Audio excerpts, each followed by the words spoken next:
So, hello and good morning, or well, let's just say morning. In a couple of minutes, the A final for the Tartu Ärtu teams will be starting in Vugraf. All the other finals will be starting as well. You can find the seating over here. Yeah, and let's see.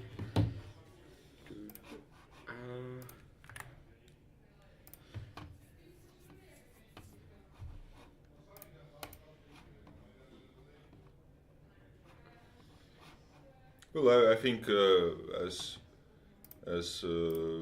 junior bridge goes, it couldn't be more entertaining, and also it's endurance test, of course, with some activities always.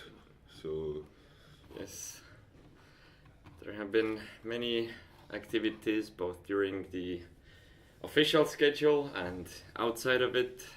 Very many good memories made. And yeah, soon we will have our juniors starting play. Everyone are, doing some final wrap-ups, checking out of the rooms. The Vugrafs are being warmed up, and we are just right now loosening our the voice cords, which had definitely very tired from the days before.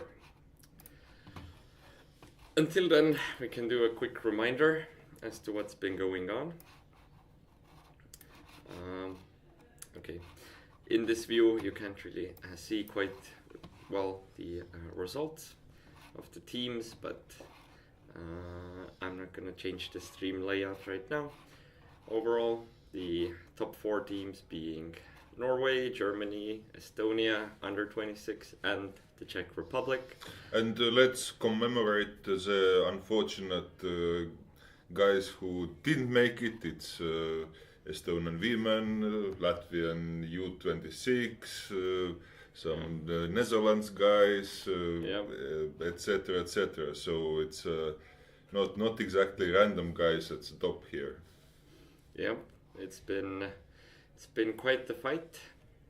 The Latvians only missing out by 0.4 VPs yesterday, which you cannot really see right now, but you just have to believe me on this one.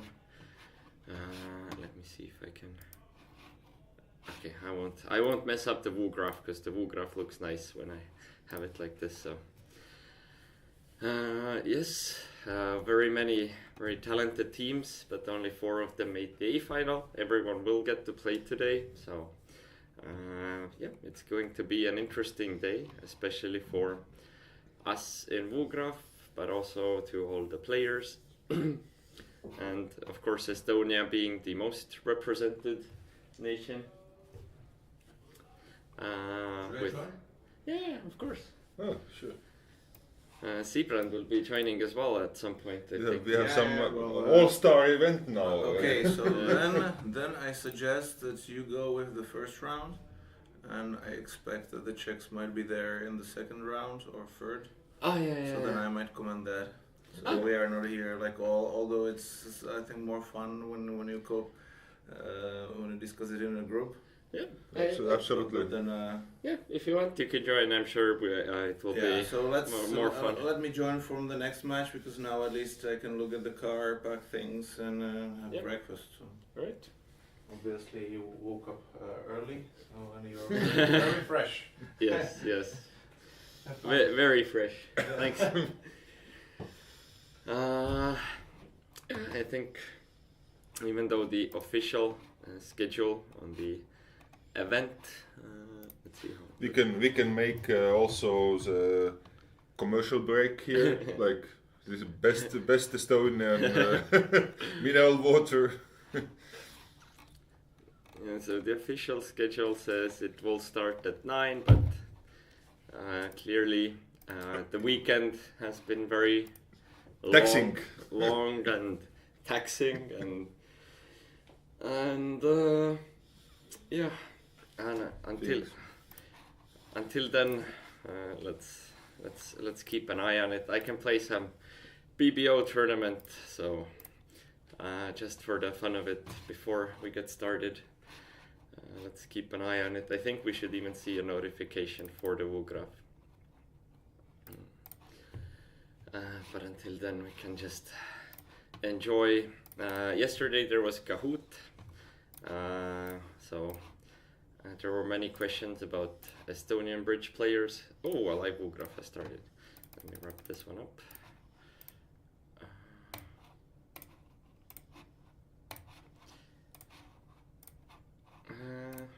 So there was a fast board. Okay, Norway versus Germany is going to be in the WooGraph. And let me quickly just check. Oh, there's already some bidding going on. So we don't really know who is north and south here, but based on the north-south. Okay, so these are the Norwegians. We can exclude that Yeah. good old system is on work here. Yes. So some chance that north south is Norwegian, not German. Yes. As with Rico and Ole, this would be heresy to open one club on a 4-card suit. Because hands like this are reserved for the 1-note trump, because there is no 3-card suit in the hand.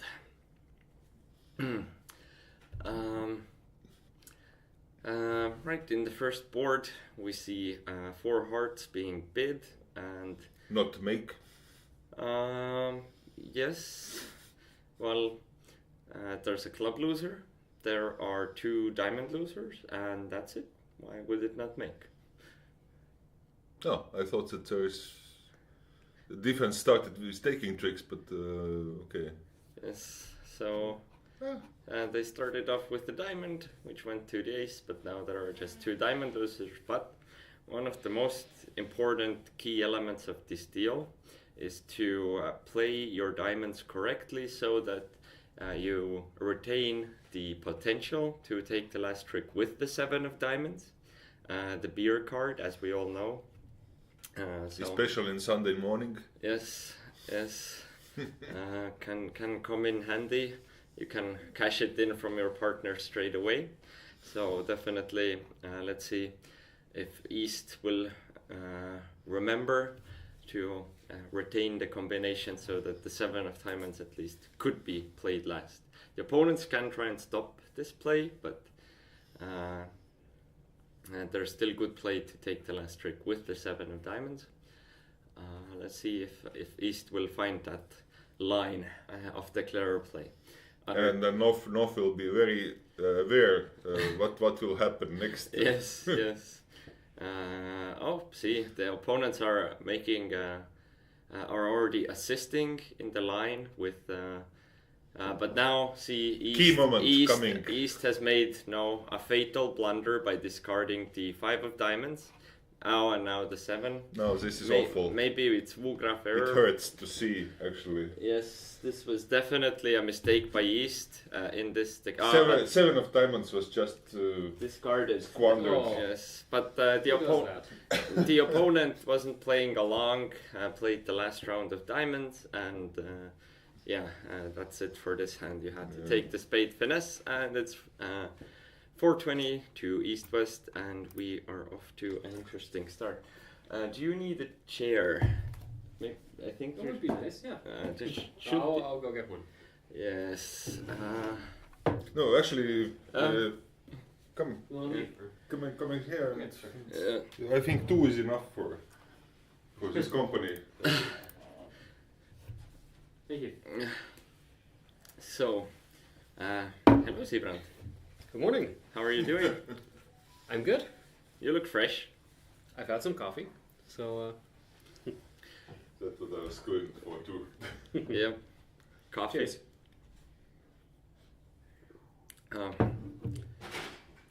I think the names are wrong in this WooGraph. I'm not sure if the Woolgraffers are watching, but definitely the Germans being north-south, and there being no Czechs at the table. I think these are the names from yesterday's last match. That was Woolgraft. But here, let's see if the Norwegians will correctly play the diamond suit. No, see, already the 5 of diamonds was played, and the chance to take the trick with the 7 was squandered in this table as well. Maybe, you know, it was operator error, but no. So just playing the diamonds again. Neither table really respecting. Like, you need to keep that chance alive. Although the play is exactly the same as it was before at the other table, by just all the rounds of diamonds. So there would have been no play for that anyway, but still, the morning players are still waking up and missing these crucial details about hands like this. But I mean, I understand that board 1 of the day, you're not immediately thinking of the beer card. Yes, you're more preoccupied with your coffee and with, I don't know, am I at the right table? Yeah, and also maybe, you know, the thought of getting a beer isn't the most appetizing, considering the different extracurricular activities that took place. But yeah, Sibra, now your first time here in our amazing studio. Mm-hmm. You can say a couple of words about yourself. Who are you? Why are you here? Why do people think you're good? Oof. So many questions. what do I say here? Let me start by saying I'm 27 and I'm Dutch. So I have, you know, represented a bunch of junior teams over the years. But now, unfortunately, I'm too old. Otherwise, I would be playing in this as well, obviously. Mm-hmm. So I'm just here as a boyfriend. And I'm participating in the extracurricular activities. And, you know, sitting here and flaming the people who fail to collect their 7 of diamonds. Yeah, so. Yeah. It's a sin. Okay, so I think in this table they have the names right, at least for the east-west pair. At the other table, no such luck. Here, it seems East decided to open with 4 clubs instead of 3. And both tables, I think, yeah, the contract being passed out, so the table for the Norwegians doing slightly better, because you want to be in 3 clubs, not 4, obviously. But yeah, as long as it's not doubled, and this contract should always go down. We're just going to play for 50 a trick here, so presumably something like 2 imps. And 50 a trick, we play anything, right? So here it looks like, you know, there are 2 pretty certain club losers, 2 quite certain heart losers, and with third heart being played, and if you use the ace of clubs to ruff, then well, you lose another trick. Overall, should be like 7 tricks available, probably.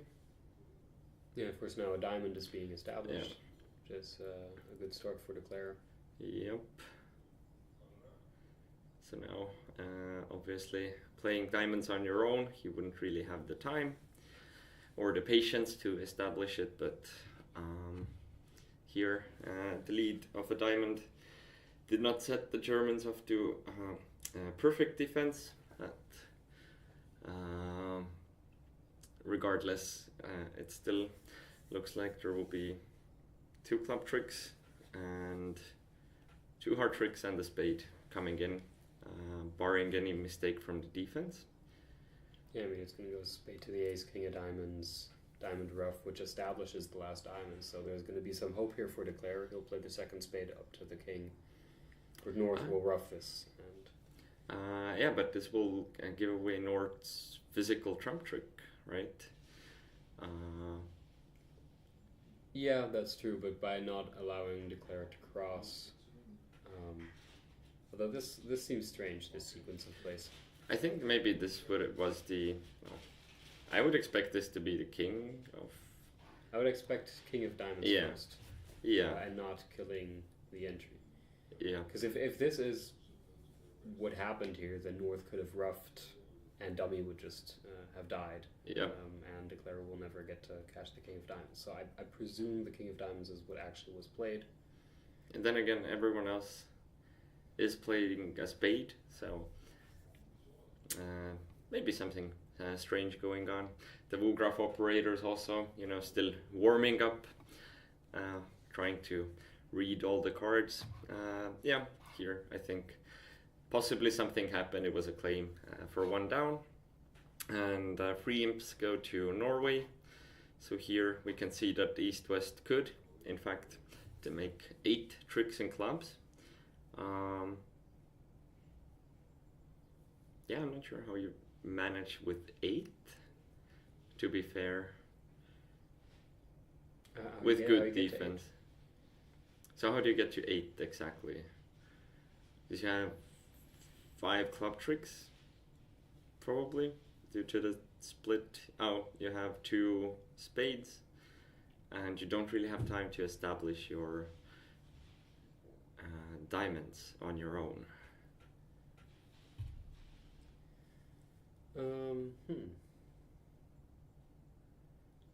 So let's say the defense starts with 3 rounds of hearts. Then you still have, do you just duck that round of hearts as well and pitch? No, I see it. Like, if the defense starts with 3 rounds of hearts, then South never gets in anymore, right? Oh, and the spade suit is frozen for North-South anyway. So neither of them can attack that at some point, which is what they have to do to break up all kinds of squeezes. That's right. Now if Declarer from Dummy plays the King of Diamonds, North plays Ace, you rough. Now suddenly with the Queen of Diamonds in South, the threat is transferred, and South will now guard spades and diamonds. And they can't do anything to prevent this the squeeze from happening. Okay. Although there would also be chances for some sort of a throw-in with, if 3 rounds of hearts are played. I don't know if you rough a diamond, or maybe when you take the ace of spades first, if you want to do that, you rough a diamond, do club. If they take another heart, no, that won't work, but sure. It was a part score deal, 3 imps for Norway, so, but here, sadly the names are wrong. Not sure who I should exactly notify about this, but we know that North-South are our action pair, Rico and Ola, because if you look at the opening bid of 1 no trump, then even though this hand might look like a weak no trump, or sometimes you might even open a 14-16 no trump with this kind of a hand, actually they are playing this Lorenzo no trump which denies having any exactly 3 card suit, and one of the most common patterns would be a 5-4-2-2. Here they managed to reach 3 no trumps, so as we discussed yesterday, 2 diamonds being just like game force stayman-ish bid, so just make sure you force game and then figure out if and what fits you have. So here they reached 3 no as well. Hopefully we'll make it again. Of course, rooting for the German team right now, but I am not supposed to be impartial. So I really hope that this is correct. Jack of hearts, Yeah. low. That would be so nice by West. Oh. ah, Because South, if they are like, oh cool, heart finesse is on side, 9 of hearts, low, 10, queen. Now their hand is just dead. yeah. So that would be amazing. But no, it seems like they're just going to take their normal amount of tricks that they are entitled to anyway. Yeah. And I mean, they managed to come home with 3 over tricks, so that would be 2 imps back. Because spades worked, so here I think the claim is ongoing, and so we will see that as well. Not much action in the first boards. The first one being quite a standard 4 hearts game.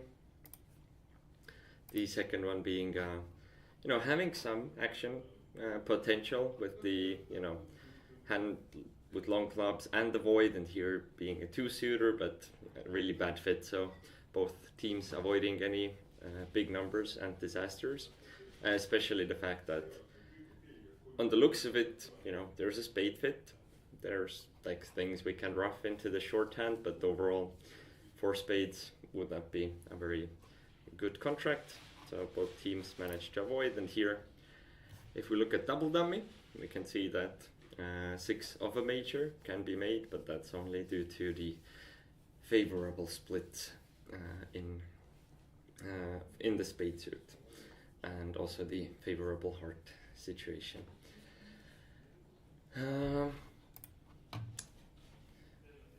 Board number 4 might introduce some action. So, what would you bid with a south hand now?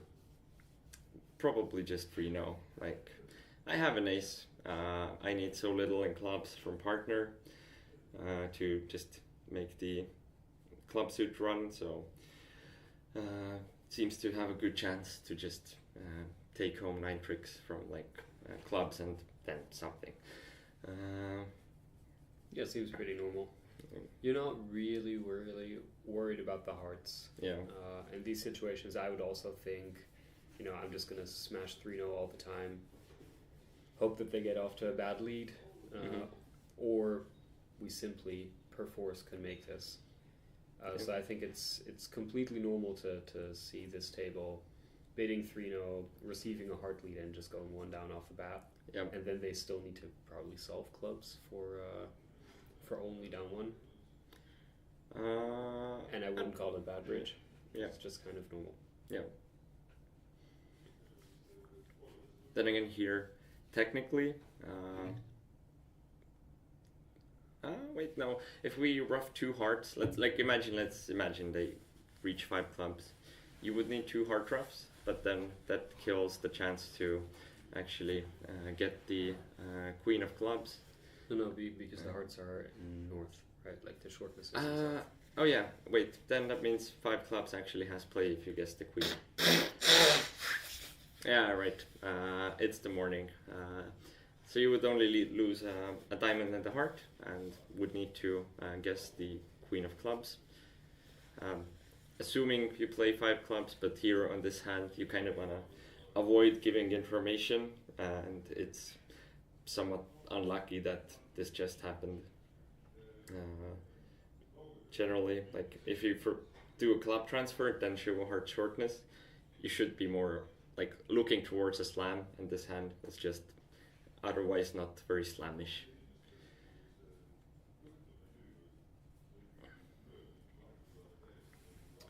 What's the other table doing on this one? So the other table currently is also playing 3-0, but having not received a heart lead from East, but most likely a diamond. But now, due to the misguess of the queen of clubs, hopefully the defenders will now switch to a heart for a quick 2 down. And as we can see, then 2 down was the result at the other table as well. I do feel like this is a bad pitch by West. I think West could do a little bit better here to try and signal to their partner which suit they really want. Which you would do by maybe discarding the jack of spades here? I think the jack of spades would be right, yeah. I mean, we don't know if partner has the jack of hearts. We don't know if they might have 5 hearts, which allows us to cash the hearts. So it's easy for us to see, of course, when we see all the hands. Obviously, West knows their partner has some major cards, right? Yeah. So here we run into the problem that East just couldn't figure it out. So maybe East didn't see a signal before that, but yeah, I'm all for very, very clear signals here. Yeah, So maybe especially white should be in the morning like this, you know, make life easy for your partner. It's not like, oh yeah, on the third round of the diamond suit, I discarded like 9 and 8 signaling, I don't know, or like 8 and 9 signaling like low high, so you should have figured out it's hearts. Then again, the discard of a small diamond probably would indicate towards lower suit, but why just not play the jack of spades, which is a pretty useless card anyway. You know you want hearts and don't want to give partner any chances to make mistakes. And sadly, that's what happened here. And 13 imps away to Norway. Do you have anything to say about the lead here? Uh, So one table led a diamond, which is partner suit, and the other table chose to lead a heart. Now, obviously, we know what worked here, but what would you have done and why? On this kind of an auction, where North-South have not been interested in major suit, this would immediately indicate to me that major suit is like favored. Like they didn't even do Stayman, or you know, the North didn't bid one major, which they might do if they had like a 5-card suit or maybe even a very good 4-card one. And yeah, on the opposite of that is that North does definitely show hearts or diamond stopper with their 1-no bid. Although I'm not sure what the meaning of 1 diamond here is. I guess it's natural for the Germans. And always unbalanced. Yeah. So you pretty much know a partner has a 4-4-4-1 over there, which could easily be a stiff heart or something, and a 4-card diamonds, and then maybe you don't want to lead a diamond because it actually happens to be the fit of the opponents. But most of the time, partner has 5 diamonds, and reasonable ones as well. Yeah. But I mean, looking at your singleton, it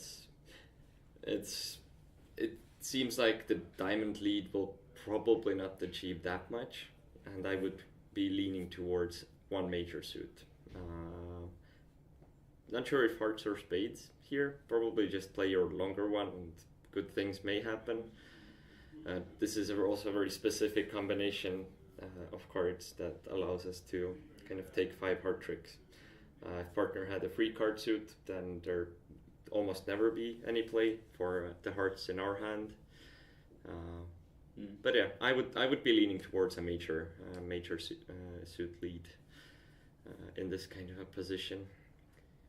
I do feel like, considering the lead, Declara definitely took a view here, right? Because it was a stiff diamond lead, and Declara can tell that, because the 2 of diamonds can't be anything but a singleton when West is known to have 4 or more diamonds and they lead 1-3-5 in partner suit. So he knows the break in diamonds. He knows that West is unbalanced, which indicates probably club shortness. Yet he started with the king of clubs to then potentially maybe finesse over West. So that would give East like 11 cards in the majors, 2 singletons. I think it is pretty indicated that he should have just played ace of clubs and then probably run the 10. Yeah, definitely. If you think of which shortness can West have, because we know 5 diamonds, that's fixed. So there must be a shortness, right? Like 5-4-2-2. It's possible. Yeah, but then then what you would do is still play the ace and let the 10, like, you know, then figure it out when you play the 10 that whether you want to go for the 5-4-2-2 or not, because I guess that could be possible here. But if West is holding a 5-4-2-2, then East would maybe find a majors bid. I would imagine that's available. With like 5-5 in the majors, you would take action even on a low point count hand. Yeah, although the lead indicates that East just doesn't have anything. Yeah. Right? If East had the, 5th queen of hearts, she'd probably just lead a heart here. So the fact she leads a diamond is like, well, I don't have anything useful. How about I try to establish partner tricks? Yeah. Really indicates that the majors are going to be really shitty in the East hand. So I'm, they wouldn't necessarily have to make a bid here, I think, with 5-5 in the majors. Yeah, yeah. Regardless, I guess if it comes to the club combination, then the signs are pointing towards West having the singleton in clubs, because any major suit singleton would mean East has quite a good bit of length in that major. And so even though West is the hand that opened, and you're like, you can put opening strength in West, if you also consider the opening distribution, then that one, as you said, will point towards East actually having the length in clubs. Can we just watch real quick in what order did West pitch here? In the board number 4? Yeah, exactly. Where so they took 2 pitches before partner won the queen of clubs. Yeah. Then okay, so 4 of diamonds followed by the 5 of diamonds. Yeah. I think. Okay. Yeah.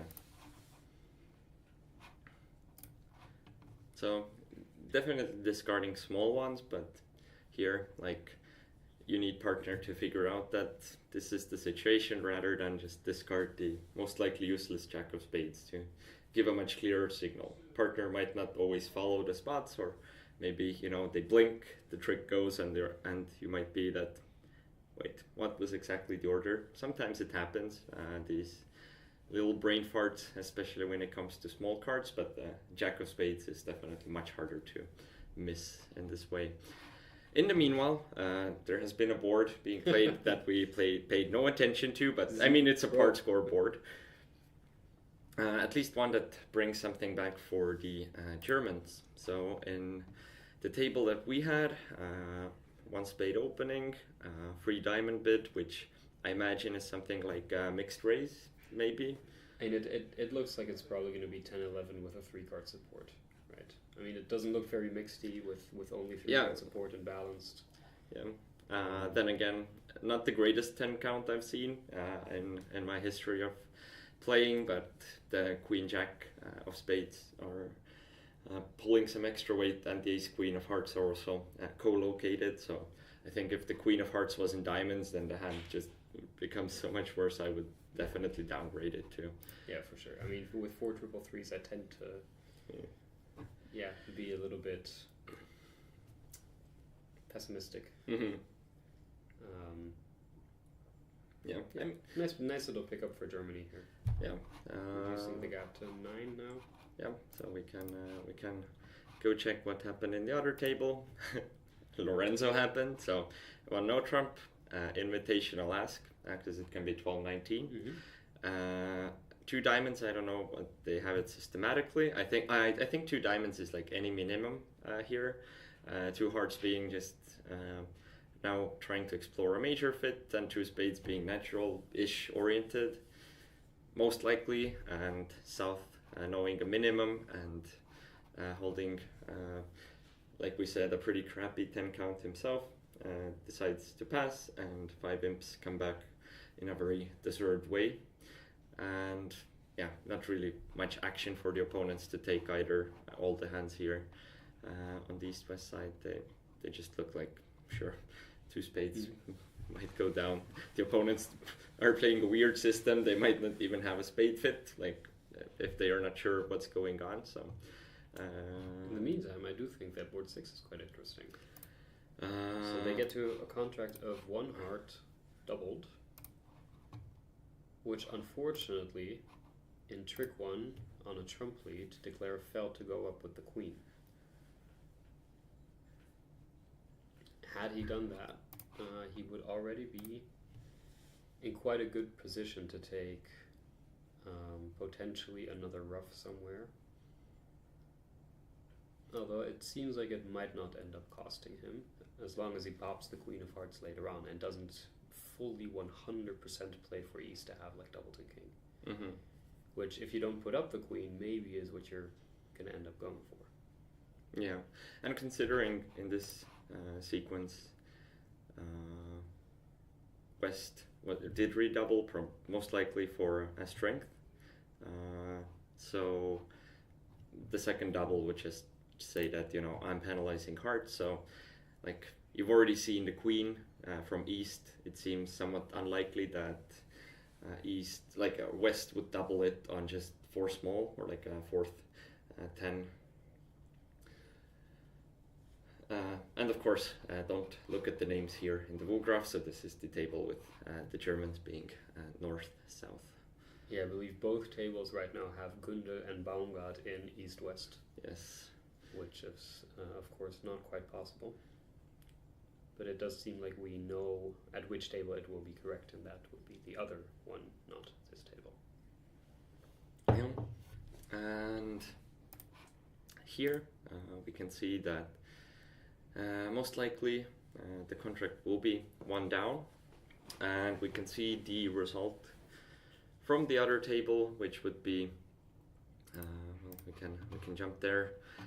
So here a club transfer, which with a balanced hand, like probably Norwegians playing something like a short club, or maybe just the what are they, like Walsh transfers, is it called? Yeah, just transfer Walsh. Yeah. So yeah, just a rather regular looking bidding, and with one no trump being one off, I think probably good defense. Not sure if there's. Yeah, it's actually not like the most obvious contract to defend. Like obviously have 4 clubs off the top, but then the diamond suit might bring in some play. I mean, what did he lead? That's already quite important, right? A heart lead. Declare also did not dare go up with the queen immediately, which is actually good here because we need the queen as an entry for a diamond later, right? Yeah. I presume he's going to run the jack of diamonds now.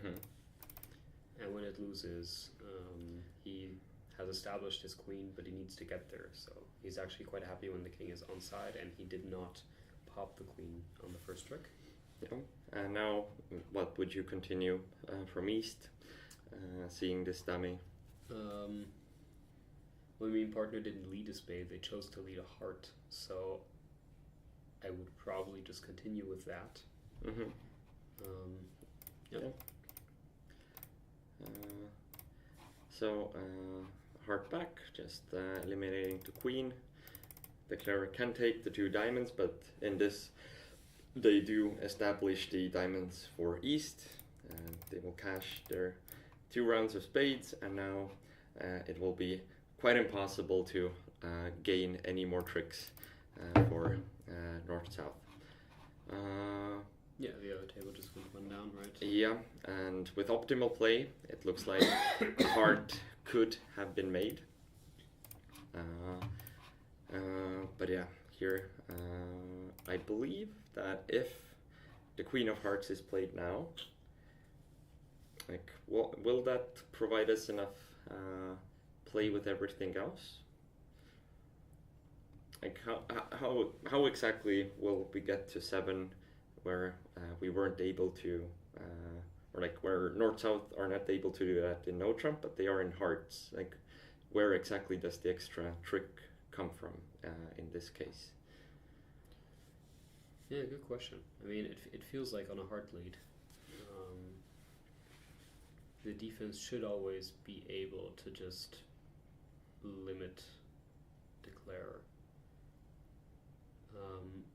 Although if we just set our sights on establishing a spade trick, that might actually be what we have to do, right? So let's say the declarer plays the queen, plays a small spade. Yeah. Now, what declarer cannot do is play ace king of spades and a spade, because that is what happened here, and West just played low to that trick, letting their partner ruff with their kind of like useless second trump there. Whereas if declare immediately just like ducks a round of spades to the queen, it turns out that the 9 of spades will later be established, and we can cash that as soon as we then cash the ace of hearts later, because East does not have any more trumps. Yeah, but here, I think if you play a spade, like after, let's say you take the queen in dummy, if you play a spade, then East actually would need to jump in. It looks like it would be better than not, because now if South does take it, there will be, well, they would still have the ace of hearts entry to the final spade, right? If you first pop the queen. That is true, but in the Yeah. meantime, East has prevented that we conduct the first round of spades. So that would be a very good play with the jack there. Mm-hmm. And I mean, like even if you're playing on autopilot, you're like, oh, 2 cards I play top of doubleton. You might just get it correct, but there is like nuance in this situation where just doing almost the automatic thing happens to be a good defensive play as well. Well, I mean, automatic, right? I mean, with honor doubleton, it doesn't feel particularly automatic if second hand low is what you've been taught and what people preach every single time, and you just follow that. But yeah, it actually happens like surprisingly often that in these types of positions you have to play high to force an honor by south, which then, as long as trumps are not drawn, really limits Declarer's possibilities. Anyway, I mean, we can take a quick look at double dummy as to what it showed here, and obviously the right play being to play the queen immediately. Can we actually click on that and play it? We have to export. Probably. So let's not get there. Yeah, exactly. There's enough boards to watch exactly. Because we have already entirely disregarded another one here. In here, playing Lorenzo and having to open every hand except 8-11 balanced, which passes, but that's a conventional pass in that sense. South had to open 2 hearts, and North, despite having decent support and the 17 count, did not feel inspired to move on towards any contract. Not even supporting 3 hearts after 2 spades, which looks a bit, I wonder what the reasoning was to not even bid 3 hearts when you have a fit that the opponents probably have a fit, and law of total tricks is kind of protecting us, and you holding 17, that it's like basically break even in terms of like high card points. Not sure why not bid to 3 hearts here. You're not really afraid of opponents bidding 4 spades, or are you somehow inspiring to bid 4 spades, I believe. Very interesting action on board 8. Sorry, not to. No, I was done with this one. 2 spades bid and made. I think not much complications in the declarer play here. If opponents run the hearts, you can just ruff. Yeah. If they don't, you play your trumps. You do have maybe some entry nuances, but not a very complicated contract. We can quickly look at the other table, what they did in the 7th. So they played 3 diamonds instead after 1 no trump opening, which looks to be like a much more reasonable auction, all things considered. But 110 and a push board, something we haven't seen since board 1. Which is not surprising considering the systems played here. Yeah. Even, one pair playing transfers over a club and another pair not will a lot of the time lead to some swing. What we also saw is on board 6, West holding 2 jacks in the majors and an 11 count chose not to open. Now this board, it seems like the other table is going to play in 4 hearts, which is a pretty normal contract and will be made if played in the north hand, because South will have time to establish some pitches before West can get in and fire a club through.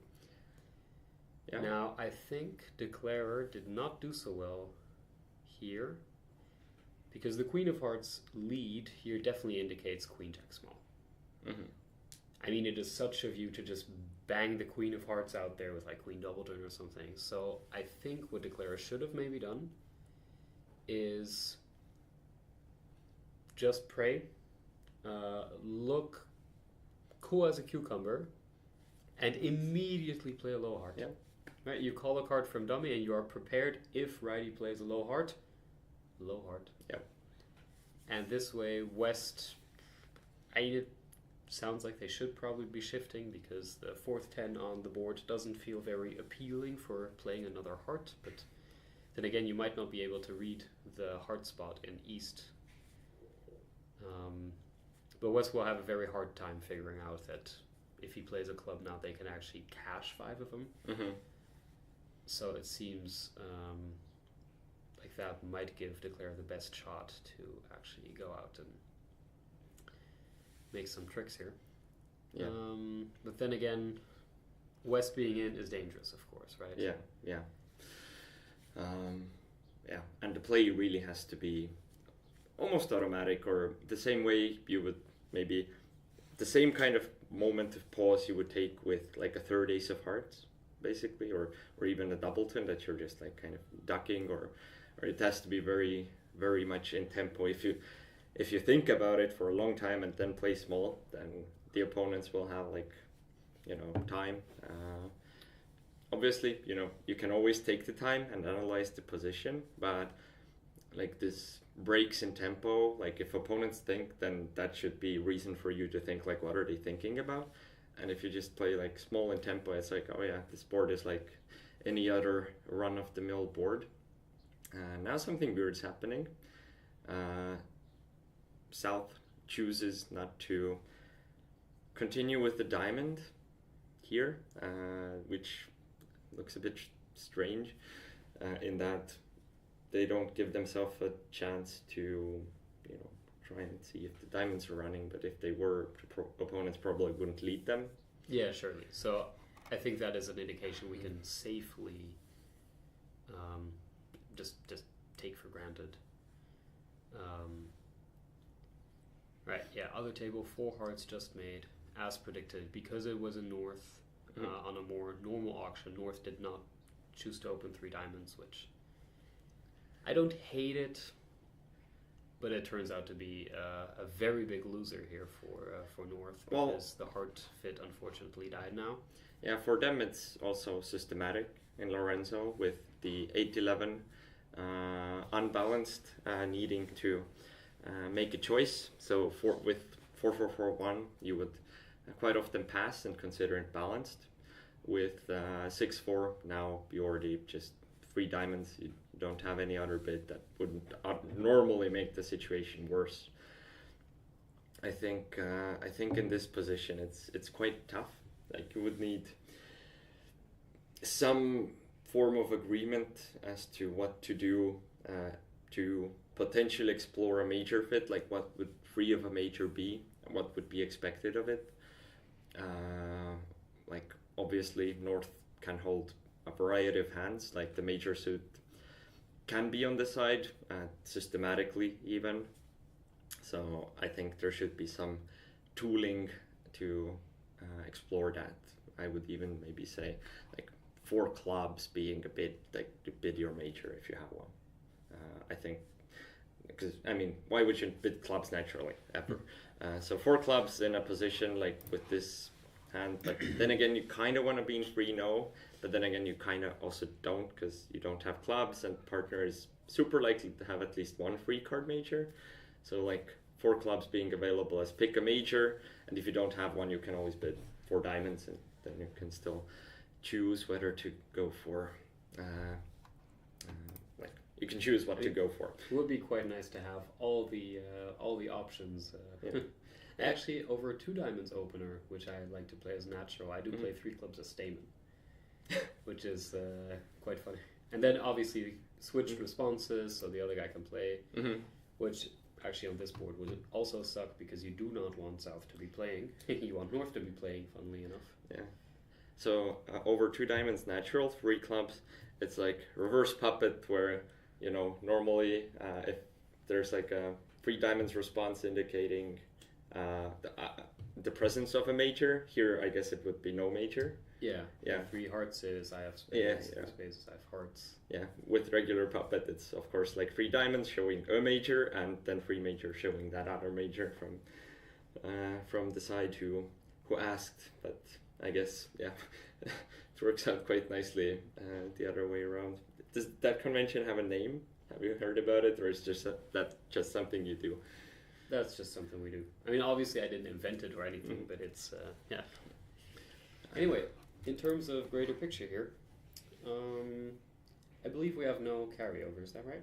Did I hear that right? That is correct. So No carryover, and Norway is yeah, coming out flying with a lead of 22 over Germany right now. yeah, and in a round robin style format like this is quite significant. They will only play 3 matches today, and already getting what looks to be quite a like quite a hardy win. Let's say it's not looking good for the Germans, and it is looking quite good for the Norwegians. Yeah, and as expected, Adder table making 4 hearts on the previous hand, probably without big issues. Here, there being a both majors bid available, although 2 diamonds is both majors. Like, what's your opinion on that? Do you like that? I really like it, yeah, because these days a club opening really doesn't indicate much in clubs. Mm-hmm. So many pairs play it as, you know, any hand Yeah. that doesn't open a no trump or doesn't open a major or diamond, Mm-hmm. we throw in a club. Yeah. So that is, we make a diamond opening as natural as possible, and a club opening can be a doubleton, it can be a low doubleton. It just has this wide variety of hands where I really like to be able to bid clubs naturally now. Okay. So it's actually become quite a standard practice, I think, to play 2 diamonds as majors, which, if you and your partner never forget this, Mm-hmm. ever, I think it's a very good convention. Okay, but If what it- about just the natural diamond preempt? I actually really like a natural diamond preempt as well. I think that one is one of the more difficult ones to really defend against. Mm-hmm. Of course, you can just go out there and bid 3 diamonds instead when you have the relevant hands. Mm-hmm. It's imperfect. Mm-hmm. But yeah, this was actually why, with my old junior partner, we chose to just use a diamond preempt, because it is actually quite nice, and we would do it frequently on a 5 card as well, just to get in their way, and then, you know... Yeah, which you wouldn't bid on a free level, right? Yeah. And I guess the main benefit, and correct me if I'm wrong, of a diamond preempt is, like, compared to, you know, preempting 2 of a major, if you preempt 2 of a major, the opponents know that they are looking for the other major. With diamonds, you know, if you don't have both of the majors, like let's say you have 4-2, then now it's, you know, what fit do we have? And if it's like it's these combinations where you don't know which major you're supposed to play, and you don't have all of the room necessary to discover the most correct fit. So I guess you can correct me on this. Yeah, no, I think it was a huge winner for us, because it would happen so frequently that if it goes 2 diamonds, double with some kind of flexible hand, and partner just raises to 3 or 4 diamonds. It happened all the time that people just kind of forgot that doubling us there was an option. Yeah. And they No, would you end can't up- double 4 diamonds, but yeah. No, it's not allowed. Yeah. No, You- I you mean it's cannot allowed, double. but the 4 diamonds doubled always makes. That's the rule of That's a bridge. rule. Yeah. But so very often somebody would then bid a major now, and the other one would be like, well, we don't have fit here. So say they'd end up playing like a 4-3 fit on the 4 level, or they would then run to 5 clubs, or suggest the other major, whatever. Like they would frequently bypass 3 no trumps. They would play in a shitty fit. They might get way too high. It was just like a variety of things that we have seen happen again and again. That was a big winner for us. So that's why we kept the diamond preempt in there and really used it as like a very, I don't know. I think it's just good. frequency. Like the main benefit of, you know, the opponents not knowing which major they should play is definitely great. Now, again, during the discussion, we've completely missed the board, like handling the discussion about the major bids and so on. But in the next board, again, more part scory, with the point count being an even split, the spade fit being there, but and also the heart fit. So technically, it's a double fit. With 1 table reaching 3 clubs, and the other, of course, not finding the better playing 4-4 diamond suit, but overall 3 clubs definitely not unreasonable. With the other table landing in 1 no trump after a Lorenzo opening. So I think in Lorenzo, again, for system context, a heart and a spade bid here would be either any invite or any game force, because why not? And 1 no trump would just be any kind of weak hand. Yeah, we don't need fits. Yeah. Yeah, that turned out not to be a winner at all for North-South, because both major fits were bypassed. Yeah. In the meantime, we have missed a grand slam over here, as in they didn't, but we Yeah. have not taken any notice of what was happening over here. Tricks wise, if we look at it, we have 7 tricks in hearts. We have the ace king of diamonds, which can provide 2 discards of spades, and the clubs, which let's go to the board over here. So the clubs, us being able to ruff a club, so that provides an extra heart trick, in total coming to 2 clubs, 2 diamonds, a spade, and 8 heart tricks due to the ruff. So definitely not the obvious 7 to find, and I'm worried about the German team at North-South playing Lorenzo and how they will handle this. Well, they can't open 4 hearts in Lorenzo. I think in Lorenzo they can. I think so. I think that would massively help here. Although still, North needs to figure out that partner has the king of clubs, right? I think North was kind of sloppy at the table we just saw, because they just looked at their 5 tricks and they were like, well, partner better have 8 of them. Which second hand vulnerable. Second hand. Yeah, for sure. But there's no reason why partner shouldn't, just have like a 7-4 with the queen 10 fourth of clubs and king queen jack 10 7th of hearts, and now we're just going to be a trick short. Like the king of clubs is missing, we're going to lose it, and we're just going to go 1 down. So and there's no play for an extra trick anymore. Yeah, so I think North should definitely be looking for the king of clubs and then deciding, will partner have the 3rd club that I can ruff? Or will we have a diamond or a spade loser here, which we don't really have an indication. Yeah, I mean, there should probably be some sort of a king ask available in this situation, like a preempt Blackwood, let's say. You would, like, depending on the system, but I would imagine you could play the preempt Blackwood, so first response showing 0, then 1 no queen, 1 plus queen. Like, definitely something you could play. So here, 5 hearts, 5 spades asking for the king, or like any king's key or other key cards, because here it's possible that either the king of clubs or king of spades could work, but as it happens, then actually only the king of clubs is what you care about.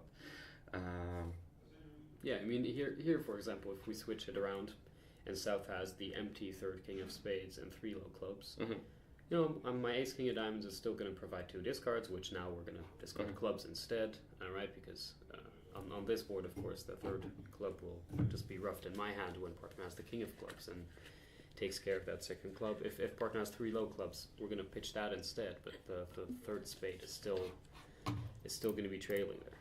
So, I mean, we could, of course, pitch 1 spade, then go ace king of spade, spade rough, and hope that they are 3-3, but they even missed 6. That is... Yeah. So here I think South definitely misbid, because you have an 11 count technically, but yesterday with Milan we also discussed that points are such it's such a flawed, like it's super flawed, and it's not even it's just because all the other like bidding systems and like how everyone plays is built around points. That's the only good reason for them being there, to be honest, and they're only indicative of some playing value in the case of very balanced hands. In the case of unbalanced hand, points, like tricks are what matters. Obviously, this heart suit, like if this heart suit were king queen jack 3rd, that plays for 2 tricks, because and if your partner has the ace, cool. But now there being 7 of them, suddenly the same point count becomes 6 tricks out of nowhere, just because you had 4 small cards. So obviously, like all the bridge players with even a little bit of experience understand this, but it's just like worth pointing out how raw point count is actually very outdated, and you need to think about hands in other ways. And the reason why this is important here is, yes, on the face of it, it's 11, and the system being 8-11. But I mean, if you look at the free diamond bid from a couple of hands ago, with like this also being included, and this I would say is in their system free diamond opening, and some might even call it the free diamond opening regardless. Then here, if you look at the playing value, then it's obvious, I think, 4 heart bid in this situation. Like another option would be to open a club in Lorenzo and then just keep bidding cards. But I mean, you just get the value of the hand out with just like 4 hearts, second hand vulnerable. Like considering Lorenzo and that they are forced to make some bid, then 3 hearts can sometimes just be almost like a forced bid, because you're supposed to do something. You couldn't just pass. And here, I think 4 hearts just gets the hand off. This side of the table, you can see, well, he bid 4, not 3. In second hand vulnerable, I have 5 tricks and a 4 card support. You know, at least 6 would have been warranted. It still would have cost them like 13 imps if they just bid 6 hearts. So no great loss there, but just overall not reaching a slam. Definitely, I think a mistake on South's part. Now, anyway, I believe we are kind of in the middle of maybe the most interesting board of the set. Yeah. Imagine being East here, by the way. You just, unassuming, with your 4-3-3, and meanwhile there's 1 void on your left, and a void and a stiff on your right. Yeah, and the bidding going like, 1 no trump, asking spades. I have clubs and hearts, like let's say in a normal statement sequence. I have a 5 card spade. You wouldn't really expect hands like this, right? No. Now, I guess interesting is whether they will find the heart fit. I mean, North should probably suggest a 4-heart contract here, Yeah. which, I mean, this is a system that obviously I do not know. I have never played. But there's not much to know. I'm definitely hoping that that is the contract that they will get to, and that South will manage to pass that, knowing that they are in a huge misfit when partner bids 3 clubs here and then bids 4 hearts. Yeah, I think 4 hearts as a suggestion here. I mean, it would have been possible to bid 3 hearts on the second round, but the disparity in clubs and hearts, sometimes would give play to 3 no.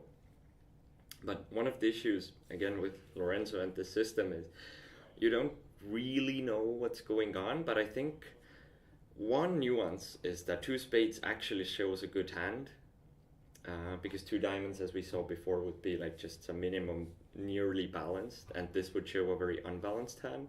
So North does have information, but I think his information is that partner has spades and diamonds. I have this wonderful collection with hearts and clubs. Like, I don't know about his singletons or doubletons, and like what. Oof.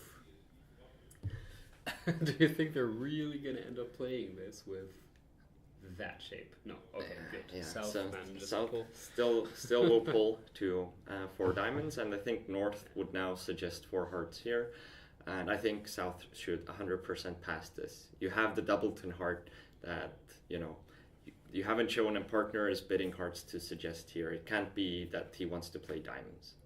3 no trump was passable. You're not. But I mean, do you think that South is going to figure this out when North had plenty of opportunities to show hearts? Like that's the problem. Like if I go out as North and I show hearts, then partner will manage. Even though partner maybe could figure out to pass 4 hearts here, I kind of feel like it's not that ridiculous that South bids 4 spades. It just feels like if I pass 4 hearts here, maybe partner's trying to get to a 4-3 fit, and I'm like, well, I don't like a 4-2 fit. Yeah, there can be a 4-3 fit here, at least transfer from the South. Okay. Yeah, I think system wise, like 2 clubs already was any invite, so we know that generally you're not gonna 4 hearts isn't artificial with diamonds. I think diamonds here wasn't exactly known, and so in some situations the 4 heart could indicate that, oh, we somehow now found a very good diamond fit. I'm like looking for a diamond slam because it's you have distributional hand, I have distributional hand, like why not play that? However, I think to make partners' life easy, if North really wanted to show diamonds, they would just bid like 5 diamonds or 6 diamonds. So 4 hearts definitely has to be like a natural kind of try to play it. And with the south hand, I'm like, well, I can't have any more than 2 hearts because 3 is out of the question, and 4+ now you would already have bid differently here. So partner knows that at most he's looking at the 2-card heart, and he wouldn't suggest hearts if he knows you can have it at most 2, and you have 2 with a very distributional hand, and you've managed to find a fit on the 4 level. I think it's like you just close your eyes and pass and hope that partner meant it as natural-ish. And we are not doubled yet, which, considering the state of things, partner has an invitational hand. I have 12. I have massive distribution, but I know that partner does too. We are getting on like thin ice, I think. Mm-hmm. How exactly did the other table make 4 hearts, by the way? Because it seems like it could maybe be possible to go down here because you don't really have tricks yet. Like if they manage to lead a spade, you'd lose 2 hearts and maybe a club, right? Because you just kind of lack some transportation or Yeah. You lose a spade, 2 hearts, and the club. Pretty much always. And it seems like East is probably just gonna like lead a diamond or something. In which case, well, your spade loser is immediately taken care of, and then you can probably just bang down the king of hearts and. Yeah, well, a club lead. Okay, well that helps even more. Yeah.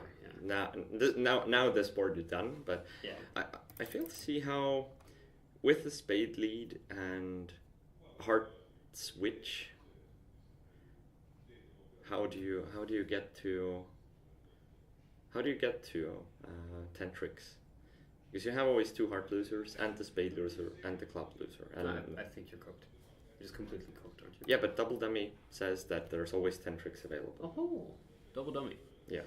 I have this BBO plugin with double dummy analyzer, so it says all the optimal contracts and interesting. And it's all from both north and south, so it's not even dependent on any kind of lead. I mean, spade lead is always the neutral one. Could this be like some sort of a fancy looking throw-in play where they're gonna lead one of your suits and you can maybe establish your diamonds, or they're just gonna establish your... But no, the club is a safe exit for one time. Like, clubs can be played safely for one round from either side. Because, you just stuck, you let it go to small, the clubs would run anyway, having given out the king. I'm just wondering if there's any play there, but it looks very, like... I mean, I'm guessing what's possible, right? So the heart suit is kind of cooked for East-West, right? They can't bang down the ace and play another because that kills the queen. So let's say they manage to lead the ace of spades and they now shift to a low heart, which feels like the best defense because it takes out one of the roughs in the south hand, which, like, if North could rough 2 rounds of clubs, the king of clubs is plummeting down, right? So let's say ace of spades, low heart, declare goes up king. It does feel like if they play ace of diamonds, queen of diamonds cover rough, now they can now rough out one club, yeah, cash 1 round of diamonds, ruff a spade and now maybe exit hearts to West. Although it seems like West then would still have the king of spades to exit. And the diamond exit now as we cash the diamond tricks, and they will have 2 high diamonds. That would actually be the best play then. Diamond, I ruff, and East over ruffs to exit a spade again, and then I'm going to lose a club. So that can't be it. Yeah. But at least we can probably maneuver some kind of thing where... Yeah, I mean, double dummy analyzer doesn't really give us much clues here to solve this double dummy puzzle of how does 4 hearts make with optimal defense. It's quite tricky. In the meanwhile, while we let this problem cook in our head, the final board of this match seems to have been rather straightforward. 3 no trumps with 3 spades, 4 clubs, 2 diamonds, and the potential like card trick. Like you have 9 tricks off the top, assuming club split, and if they don't, you have play for technically a finesse in diamonds, which doesn't work. But if you just play your hearts and let the opponents play whatever their suits are, then nothing bad is going to happen to you. It seems. With a spade lead, you have that suit stopped 3 times. You have very safe play in just giving out 2 hearts and playing on that. So you get 2 hearts, 3 spades, and since the club split, it will come home. And yeah, everything is super safe. Very uninteresting board. In the other table, we see more action with a 3 diamonds opening on a quality suit, showing some indications of junior bridge. Whereas the 4 spade contract, which double dummy should take only 4 tricks, did manage to play for 8, but still not sufficient to win the game, and 11 more to Norway. So it seems the German tank must have run out of fuel yesterday, and the Norwegians have now just rolled over them in this match. Although maybe it wasn't as much the Norwegians rolling over them, but rather Germans falling over their own system this time around. Lorenzo really showing some of its weaknesses with not being able to determine what your suits and fits are, and just... I mean, you know, for 55 imps to happen, a lot needs to happen, right? Like, the cards were there, definitely, for some positions.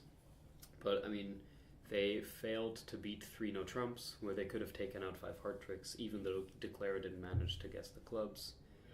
They didn't bid the grand here. Then there was the board where they played 3 no trumps, and they could have had a major fit. Like, there's a bunch of things here that I don't really think are necessarily a system question, but just like overall probably not good either way.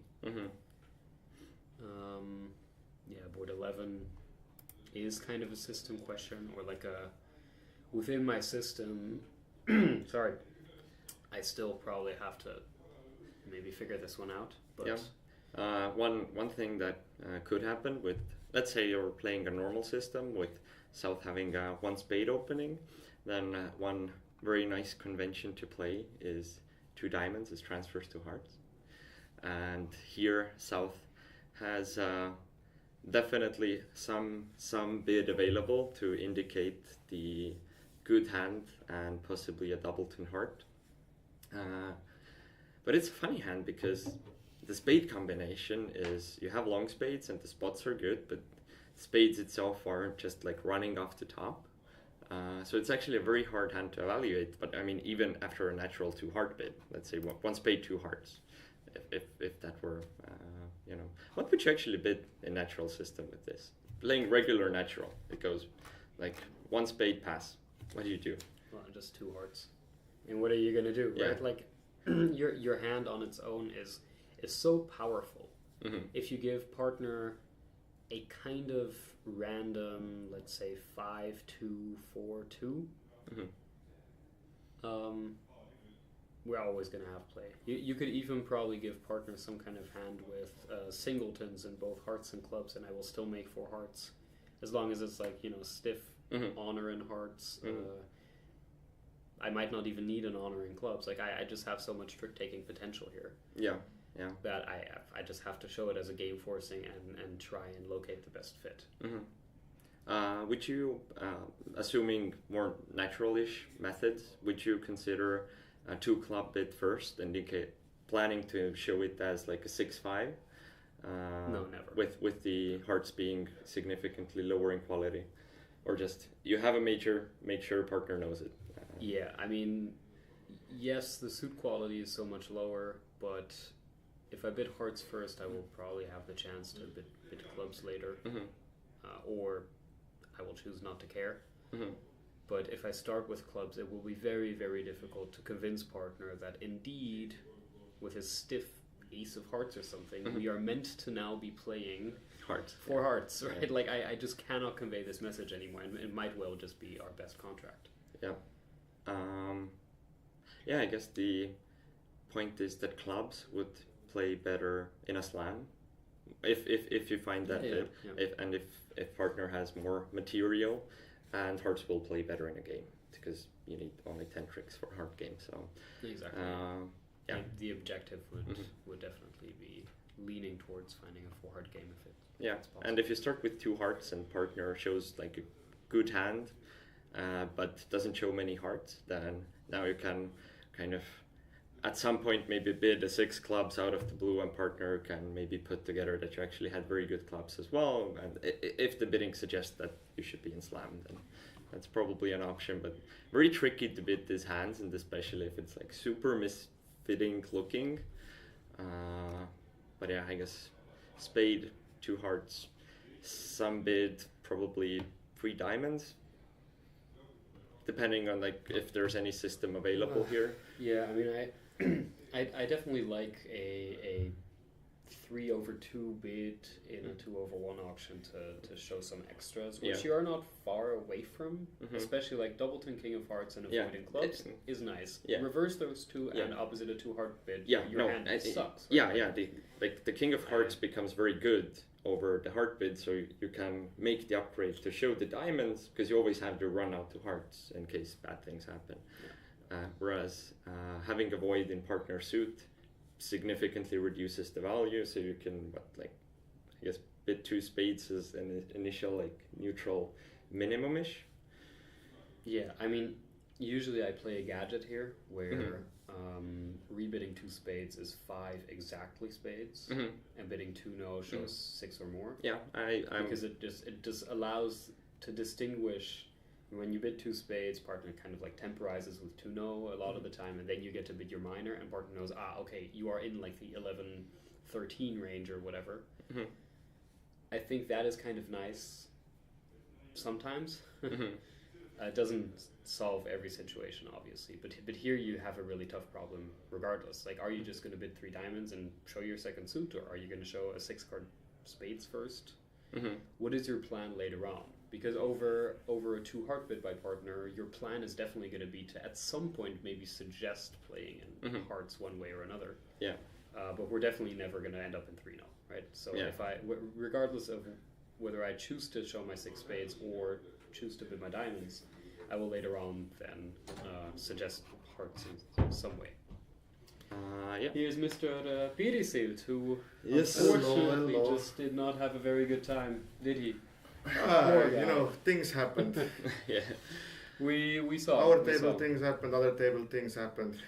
Hey, if I could choose, right, like I'm gonna score 0 imps over the day. How would I like to spread them out? And I think dumping all the minus imps in one match and then winning the other matches by like 25 each, that sounds like a pretty solid plan. Sounds like a reasonable plan. So I think you have a job to do, which is follow up on my advice. Yeah. Regarding a job to do, have you checked it out of the room? Or not yet? I have not yet. Yeah. So currently there's actually a longer pause to do that, for everyone to check out of rooms. We have already done that, and we had planned to have a quick interview with the organizer and finalist now, Rico. So it was very nice. That sounds like I look forward to commenting the next match. It has been very exciting and very informative.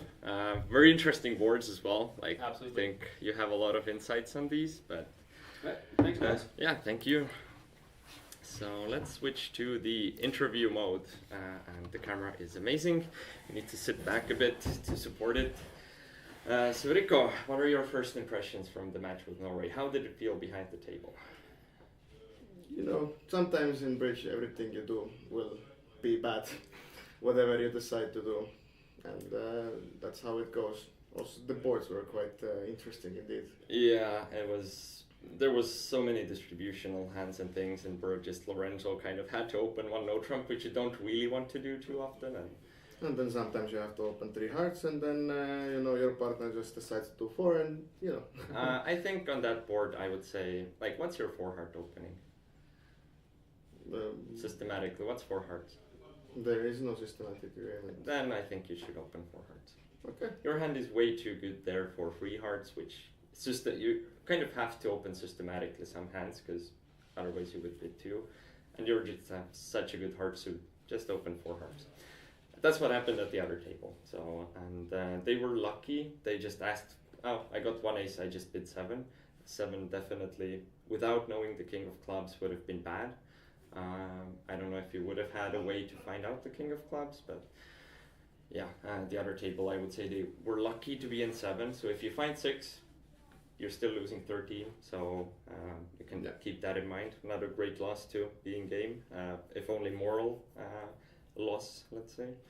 But you know, now that you're here, finally, we've been running, or you've been running the tournament now for 2 days and organizing it for like however long, like 7 years now. 7 years, but like Tartu Ärtu has been around for 4. yeah. How long have you been planning this specific tournament? Like, when did the exact planning start? When did, you know, we have competitors from 10 nations. They all had to get here, the housing, the like getting everyone fed, making sure there's activities. Like, how much work has gone into this? I think the planning started actually right after last year's. We already had pamphlets printed out that we started giving in Salso Maggiore last year, and yeah, then it all started. And then there was quite a bit of promotion to do. I think we contacted every single bridge person in Europe and out of Europe that we know. It was in the bulletin of all major tournaments in Europe, and I think in total I alone have put over 400 hours into making this thing happen and making sure that this is a place where juniors have the ability to compete at the highest level in the friendliest of environments, while like not having the pressure of your first international tournament being Europeans or even Worlds or something like that. And considering everyone who has helped me, I think a total of, I think there's like 600-700 man hours minimum behind all of this. Yeah, I mean, definitely it's been super well organized. Like, obviously me being here in the commentary booth, like, yeah, thank you for that. Sometimes like that is nothing. I'm just like that. I've been trying to kind of mention all the staff that's been here, like that's been pulling all the strings and making sure everything works. Like, there's so many people actually involved in like helping, planning, running around, making sure we have all the things ready for the players to, for one, have a very high quality bridge tournament, just like tournament organization wise. Our head director Rao is, I think, like EBL level director, if I'm not wrong. So you know, you don't see that level of directing in quite many tournaments. And all the people who are assisting, the woolgraphers, like, who else? Like, you can give shout outs here to people, I guess, who have. I mean, there have been so many people supporting. Bridge has always been, at least junior bridge in Estonia, and I think in many other places it has been the work of a few very motivated individuals, and in Estonia it has been the same way for a long time. It's just that I have been a part for the past few years of that elite group, and if those people are not here, this will never happen. Like let's take you for example. You could be doing anything else except streaming today. You're here streaming. There are companies that could sponsor some other events, but they're deciding to do this. There are ex-juniors in Estonia who are supporting it. And there are people from outside of Estonia. For like example, Sibrand contacted his friends and asked them to come here and enjoy the tournament. Milan is here. There are so many people that have put in just a little bit of an effort, and everyone is doing it just because they love the game and they would like to have more juniors play it and enjoy and have a great time. And I hope this becomes a more permanent thing. In fall they have the Central European Champions. In spring we have the Tartu Ärtu, and that's 2 more tournaments for all the juniors to come and get their first experience in a relatively well-priced countries, top level players. Amazing prize pools, and just the environment has been great. Everyone has been enjoying themselves so far. At least it seems that way. Maybe I'm getting ahead of myself. Yeah, no, from what I've seen, and like most of my days have been in this booth, but like all the evening activities after, everyone's been super happy, enjoying it, just having a good time. Obviously playing 60 boards plus 64 plus now 36 hasn't been way enough. Like the evenings also are spent at the bridge table, like for a lot of the players, so everyone still just wants to play, hang out, and maximize the time spent here. And I think the people who spend time together, they were not people who like generally spend time together. It was not like, oh, we had the Estonian stable, the Latvian stable, the Norwegian stable, the Swede stable. Everyone was playing together, and I heard at least like 6 times that someone is like, oh, I want to play with you. I have seen you at tournaments, or I don't know who you are. Let's play bridge. And then you socialize. You get to know other people, knowing other systems, the cultures of bridge. There's so many levels to it, and I think that's what makes it a very cool event. Yeah, definitely only praise from my end as well, from what I've seen and what I've seen you pull together. You're just sad that you're not a junior anymore. Yes, yeah, I just like to hang out with kids.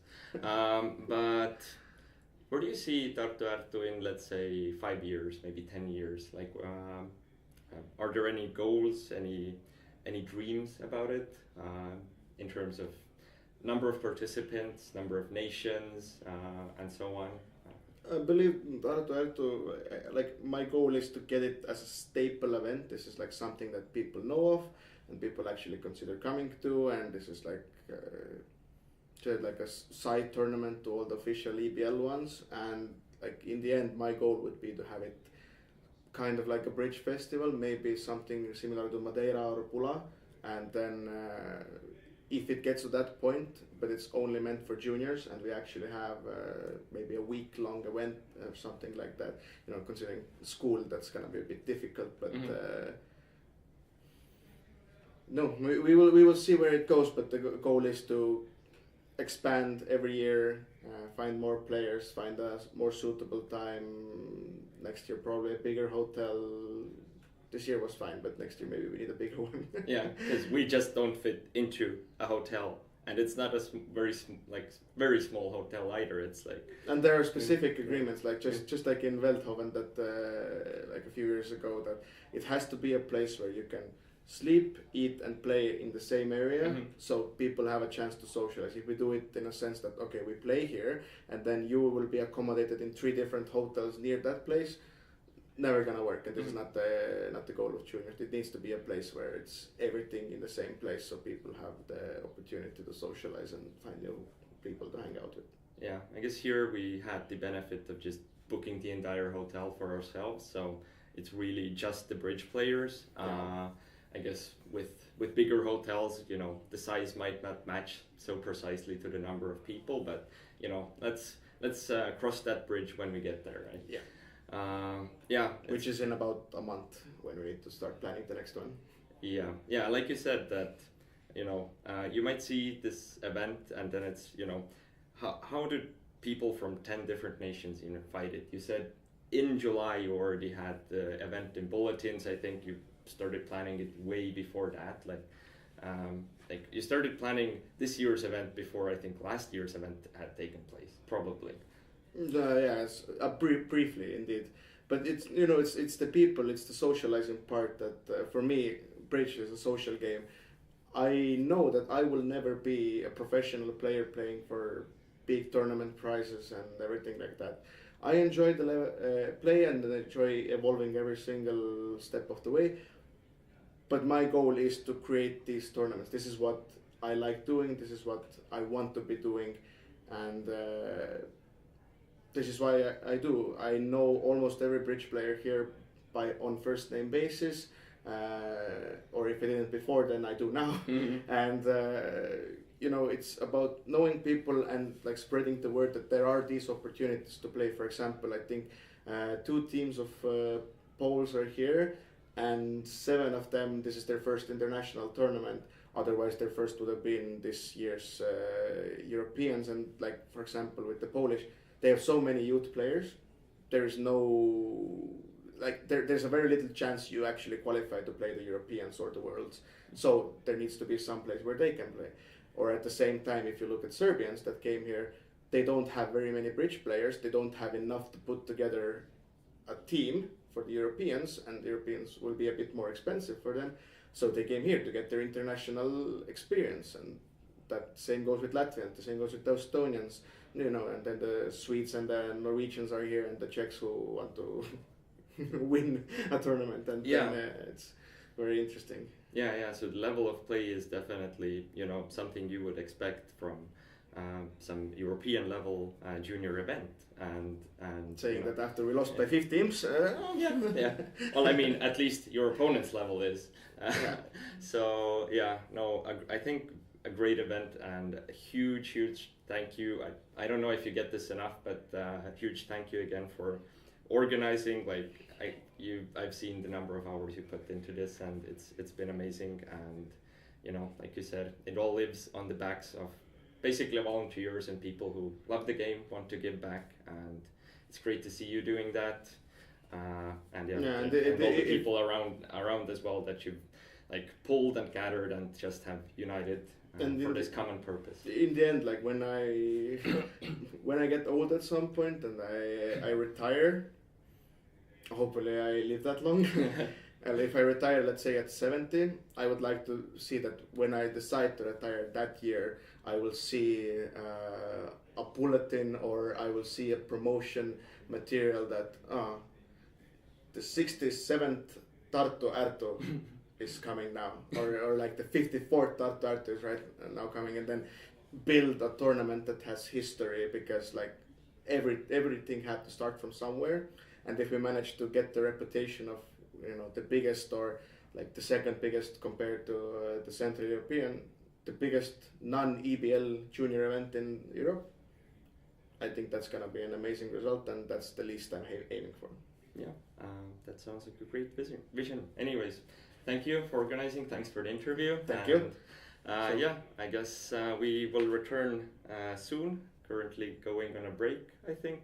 Yes. As the next match will start when exactly? In 5 minutes. In 5 minutes? Something like that. The Woographer wrote at some point it's 40 minutes, but hey, then go and prepare for the match, and yes, we will be back shortly.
So we are back from the break.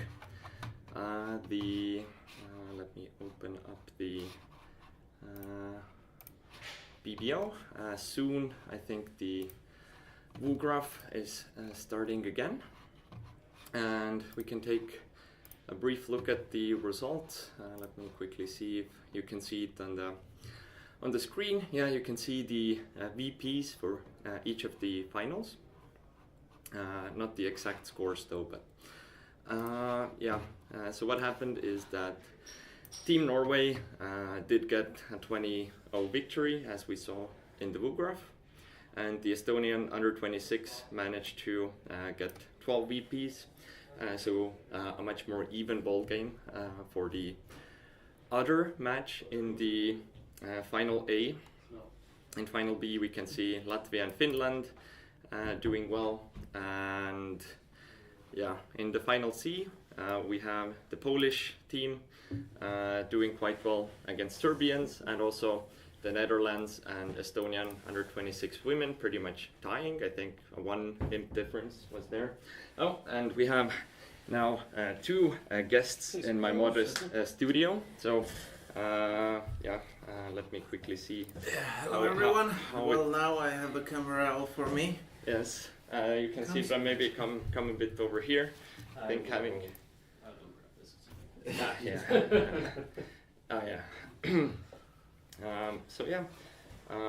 In Final D, the Polish are winning that again, so they optimized their finals for being able to win them. And I mean, if you're already gonna do it, it's better to be the best in your own final. Then we can head on to seeing what's up. So today we will have Norwegians in the WooGraph because they did win the qualifier yesterday. So we'll get to see 3 matches of them against each of the other finalists, and I guess we can go and jump into. I think it's fair because they're playing solid and natural. So for us, maybe it's very boring. Good, no, actually good commentary, because winning bridge is boring. Yeah. Right. Yep. Whenever you try to make it exciting, and we saw it in the previous matches, you just throw out swings all over the place. But it's way more exciting to commentate on. Oh, wow. The thing is, right, like if I feel like I'm inferior to the solid players who play boring bridge, then it's probably good if I don't try to beat them at their own game and I start doing. Guys, come on, I'm there alone in the middle of the picture. So maybe you guys come this way, and I can stay out of the picture for this one. We can adjust the seating, so yeah, it's cool. I don't need to be in the view, at least for this match. Okay, 2 diamonds from South is a garbage, or more than garbage, multi. Yes. In second hand, I probably wouldn't go bidding it. Probably not even in the first. I know some system that they do have ways to find fit in the other major. So I think free club bid over 2 diamonds would show an invitational hand with hearts. You mean as a responder? Yeah, as a responder. So 2 diamonds, free clubs would show hearts, and 2 diamonds, 3 diamonds would show spades. So they have opportunities to locate the free card side suit in the other major, which is one of the downsides of if you open a major, then partner's not going to expect you to have 3 of them. Yeah, actually, I think that on this deal with the West hand, you want to overcall constructive with 6-4, 2 aces, and potentially 6 tricks opposite the double 10 ace of diamonds. And I would suggest, to play a little bit better defense against 2 diamonds than just natural. And what works the best against 2 diamond multi is to play multi. So double is showing, multi against multi. In general, when you have like strange convention, the same style is usually the best defense. So the best defense against the pass system, which is a strong pass, is a pass system. Yeah. So this works and applies here because the biggest advantage of multi, there are a few, is that you disclose your suit, But once in an opponent, if you double and show your major, now you put the opponents under the pressure to disclose the suit sooner than you are. And if there are misfits, it's like huge. So this hand, if you have 5 hearts and 5 free 2, this could be 1100 non-vulnerable, super easy. Yeah. If it is a misfit, and you want to take those chances and penalize opponents for this kind of openings, and they're pretty frequent nowadays, what I see, and this is crazy opening to diamonds. Crazy. Yeah. I would never dream of it. Also not in first seed. Yeah. Okay, non-vulnerable versus vulnerable, maybe third seed, or if you think that you really need big swings, then you can do that. But deal 2, playing against a good team, I mean, maybe it's a test how opponents will do. Yeah, there just seems so little value in like introducing the hearts to just for the sake of it, because there's like, yes, you have 5 cards and one of them is the king, but that's about the extent of your hand. And like, is that really worth opening even with a preempt? Yeah, but let's see if it actually worked, because I didn't count, like in Free-No you don't have many tricks. Basically in any contract, East-West doesn't have many tricks, and you have the strength on the side. So I think this will be who will go down more, possibly undoubled. Yeah. So we will see how the other table will deal with this. Yeah. I think even for the viewers and for us, since we are a bit rusty, right? How about we use a small cheat here?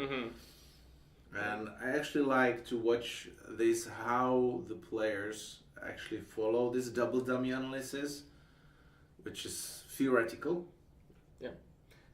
I guess so far what we've done is like try and figure out the board on our own, at least from like without the double dummy showing us the way.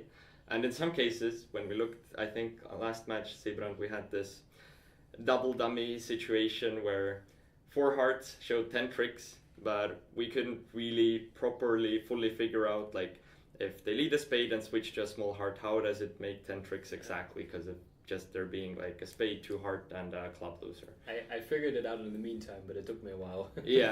Having seen double dummy and now try doing that at the table. Of course, without the spade lead, you have a pitch, and then it's easy. But here. This feels like a decent start for East-West. They took a plus score. Yeah, and now since one of the clubs has been discarded. No, I mean minus 50 right now. If they just cash the clubs kind of from top because the queen drops. Yeah. No, it's just made. Yeah. No, East-West already scored 5 tricks or not? Yeah, East-West. East-West are playing 3 diamonds. Okay, so it's not that it's from the perspective of the declarer, it's from the perspective of North-South. The tricks. Okay, I thought that. No, it's from the perspective of the declarer. If he plays a low club now. These tricks. Yeah. Like because in a bridge perspective is if you play the card. True. Yeah. Horizontally, then it's yours. So I would think that it's 4. Yesterday one thing that was mentioned is it's in the stream. Covered. We have. I agree. No, you don't. Yeah. Well, can we put it here, or is this? No, this is one of the sponsors as well. We have to move it. I think it's over there now. Oh, now we have our own view graph. Welcome, Laurie. Ivar. Ivar. But the only reason for me to be here is I want to see this great commentary first.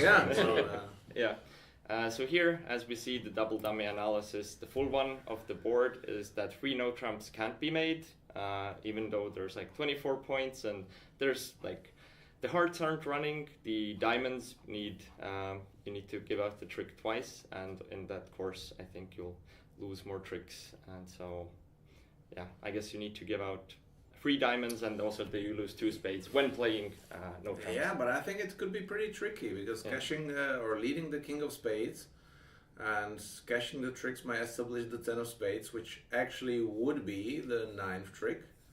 So defense have to be very careful because you lose as a declare only 2 spades, 1 heart, and 1 diamond. But in order, so there is a possibility. So your tricks would be me. 2 spades, 2 hearts, 4 clubs, and a diamond. Yeah. So if Hard you to say. Okay, but let's have a look on the other deal, which yeah, we can see what's going on at the other table. So on the other table, they are playing East open 2 hearts as majors on this hand. So if we go here, we can see the full deal. So yeah, East having the 2 hearts major openings here, and also with hearts being better, that always favors 2 hearts. Like if the suits were switched, then opening 2 hearts feels, partner will pass with even suits, and then you're playing on a 4-3 with you having like 4 small rather than. Yeah, but I wonder how weak it is, because if you look at the West hand and we have 2, 3, 4, 5 honors. I don't know. I mean, rather than going down from 2 in a major, I would rather go down from 3 no trumps, right? Yeah, what they do have What do you available think? is stronger or like better majors opening with 2 spades. So 2 hearts is actually crappy majors. But now having ace jack 5th and also like a king on the side, that's definitely like complete max of the range, especially in first hand. I find all it green. Surprising that he can have this. I thought their openings were crappier than this, and this is actually, in my opinion, a really Looks really like hand. partner expected something crappier. Yeah, I mean, this to me is the kind of hand, and this is something I try to judge every time I decide whether to preempt or not, is what is my partner going to do if they have roughly a 15-17 no-trump opening? And do I want them to bid or not? And my partnership style will have like a clear agreement on in what position yes, in what position no, with or without fit. This hand, if my partner opens a no-trump, I'm game forcing, right? Like I'm trying to locate a major fit, and otherwise I'm in 3. Mm-hmm. So it's less risky to open 1 card. It's it feels like it. I don't know. I mean, yeah. I would pass probably and not choose to open both majors opening. But I think the main goal of the preempts is to preempt opponents and not Yeah. your partner. And basically, what you said is a great definition. In general, also, let's say preempting 3rd level or bidding after preempts. And that's what I say. If opponents open 3 in a minor, and now your partner doubles, how do you respond, or where is your help thing if to bid 3 in a major or 4 in a major? Where is the strength difference? Yeah. And it's definitely not based on high card points, as you have discussed before and we discussed yesterday. But for me, this is the same help thing that I realize if partner opens a no trump, strong, if I will go game forcing or not, or if I will at least, let's say, invite. And if so, then I jump to 4, and if not, I just bid 3. Because double on 3rd level is either strong no or equivalent with distribution. Yep. 4 honors and possibly a roughing value. Regarding the 3 minor opening, I think one of the new things I learned actually last year was this 3 diamond bead on the takeout double, and there is a case for even like on 3 diamonds maybe to make this work. You so mean +1 negative and the club and all. Club and so yes, it's a great thing actually. Yeah, And for works clubs over is first, great. second, and 3rd level. Yes, yes. Yeah, the bad thing is that 3 diamonds is.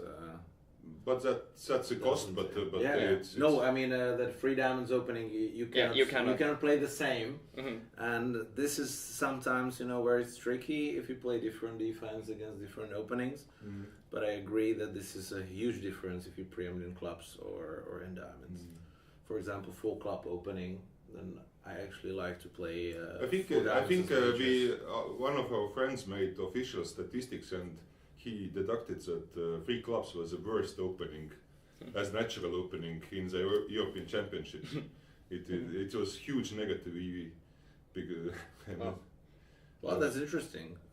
By the way, let's get back to this deal because we see a precision club. I'm pretty sure that on the other table we will see a natural bidding. So let's compare. Yeah. But coming quickly back to the last board, so East-West did stop in 2 spades because West even looking at 16 and a bunch of honors. The 2 hearts in this vulnerability and also being like the crappy majors, and just elected to bid spades and hope for the best. And important note in defense, the 7 of diamonds cashed the last trick. Ooh, So that is beautiful. Yeah. In defense. In defense, yeah. So I can quickly click that through. So we reached a position where the diamonds were established, the trump control was lost, and now Woograffer didn't play the 2 cards out, but I'm fairly certain that the 7 of diamonds was indeed cashed. Last, most important part of the deal, obviously. But yeah, moving on to this one, as you said, here we are seeing a bunch of relays. Possibly Ivar can comment on two no trumps must be like showing showing 6 spades and some strength. 2 no trumps should be showing 6-4 with some unknown minor and minimum strength range. So it's this is a version of relay I play also. So so 3 clubs asks for distribution, 3 hearts says exact the distribution, 3 spades asks for aces, and now 4 diamonds should be game stopper. Like exit relay. Yeah. Yeah, so see that this is 7 rounds bidding where it could go 1 heart, 2 spades, 4 spades on the entire table. Mission done. Avoiding all the troubles on the way. Yeah. But you give 6 opportunities for opponents to double and show something useful in the Okay, play. so in general, how I would actually evaluate this hand, if you open 1 heart from West, I play invitational jumps with a 6 card suit, and the definition in general it is 7 losers. And that gives you flexibility and decision making. So if it's 7 losers and you've got 5 sure winners, you immediately can say that you have 11 tricks.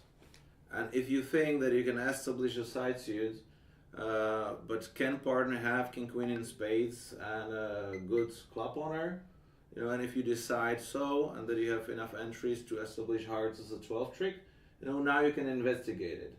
And this is like supernatural and easy way of thinking instead of, let's say, re-asking and trying to figure out it on your own, while this bidding is cooperative. No, the plus side is that the asking hand is totally hidden. So there are many cases where you arrive at final contract and opponents, if the declare is a strong hand, then you have absolutely no idea what is happening. And this is kind of a good example, right? Because say North has no idea what's going on, right? A different table would, obviously South would then be on opening lead, right? But if it goes a heart, a spade, maybe some kind of gazilli or 3 diamonds or whatever, this guy shows more spades and they end up in 4. Now it's been a natural auction and nobody would ever lead a heart here. But now, from his doubleton and no info whatsoever, he led a heart into the strong hand, which... Otherwise would not happen, simply. Yeah. Well, on the other hand, if you just look at the defense, there are usually 1 or 2 opportunities, usually none or 1, how to beat the contract if you have such a crappy hand on the defense. So sometimes you might just relax on these deals, and if you see that opponents struggle or on the or on the edge, that's where is the time to focus more and where the leads usually are important. No, this kind of systems actually excel, especially on the slam level, when the opening lead is really critical. Yeah. Then if you have 1 hand hidden, then it's like really smashing. So based on your experience with Precision Club, how often do you have one-sided bidding, even if it is slamish? I play relays also after natural openings, which are not natural because we also play reversed majors. Yeah, the reversed majors. Yeah, So- I've seen that here. So it's a combination of relays and reversing everything, and it's fairly often that we play from the Can other we hand. just switch now to the other table and look? So it was the Gazeli style, I guess, on the other table. So still quite a lot of bidding, 4 rounds. For me, it could be pretty fast because it's clear that East, based on an invitational hand with spades, is an absolute minimum because you are lacking key cards. And that's what you need to find out. And with the relay system, you find it out with all those askings. While in a natural style, if you limit your hand significantly enough, and your partner says, "Partner, how is your hands for slamming spades?" and he might say, "The hand is bad, going to 4.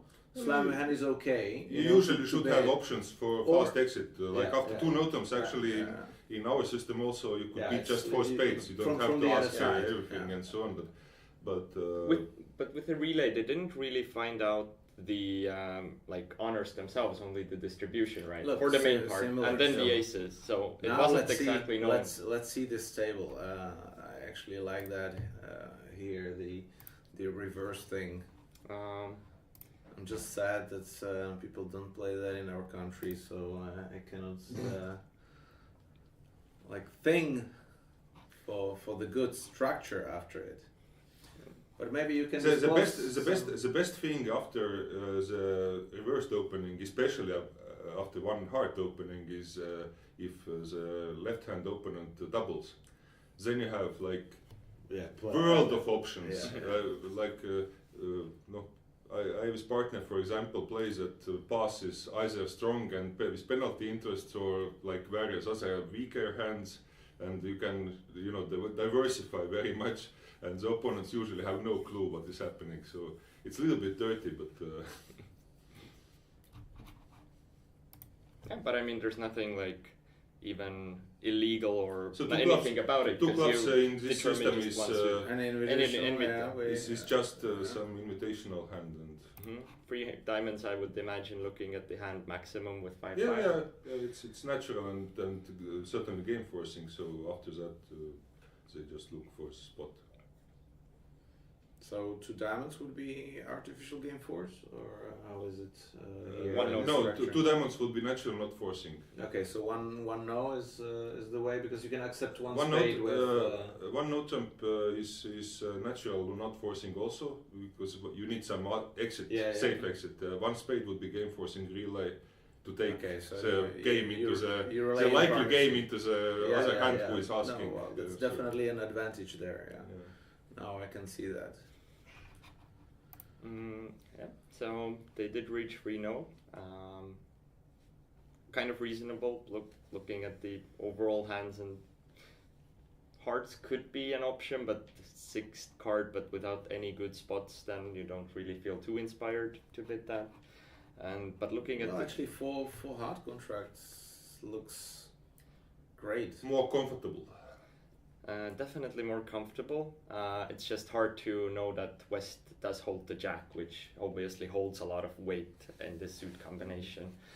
It's a question if with Ost hand you probably should have option, and I think they have that you can make natural 1 heart, 3 heart natural in white, not forcing in white with a single suitor, because usually the 2 clubs is reserved for either with some middle-ish hand with support or balanced hands, or sometimes a little bit wacky hands, but with single suitor you should use this natural option, and it creates better.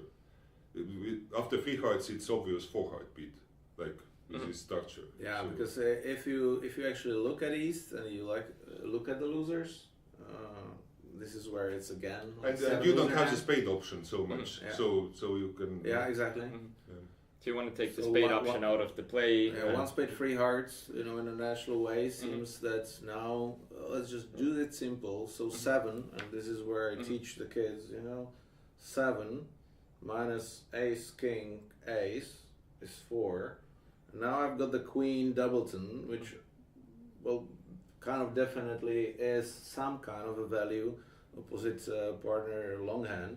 And the jack, I say that singleton non-air opposite a 6 card is like a doubleton. So yeah, I would like to see 4 heart hopefully with my guys on the others final match. Pity that we cannot see the live scores. Yes, I think it would have been cool to have all the tables from the Final A broadcast, but I guess this is a improvement for next year as Tartu Ärtu will grow and hopefully have more volunteers or maybe even more financing in order to. I would just say try to use a software which can produce running scores without showing like the Polish software can do, because then at least you can see the scores. And I understand that when you don't have duplication for all the hands and players play various kinds of, you can show the hands only after everybody played. But since people cannot use phones, here and don't even have it there, why not to open it to all? Because there are people at home who want to cheer for their friends and teams. I think regarding the live scores, we should have the capabilities for that. And Oro also has built some software. He's a software engineer, so I think it was more of a decision to just not have it because we have the WU graph. But I mean, on the other side, since we have the WU graph, why not just have the live scores anyway? Or maybe do it so that once everyone has. Okay, we can't do it once everyone's played because this is what we do for the spectators, right? We can analyze it perfectly, but let's see how the result goes. And what I actually like is that every single card, once it changes, you see that sometimes the tricks are going all the way around, and how many tricks in defense or the declare play you can actually win or lose, compared to the double dummy analysis.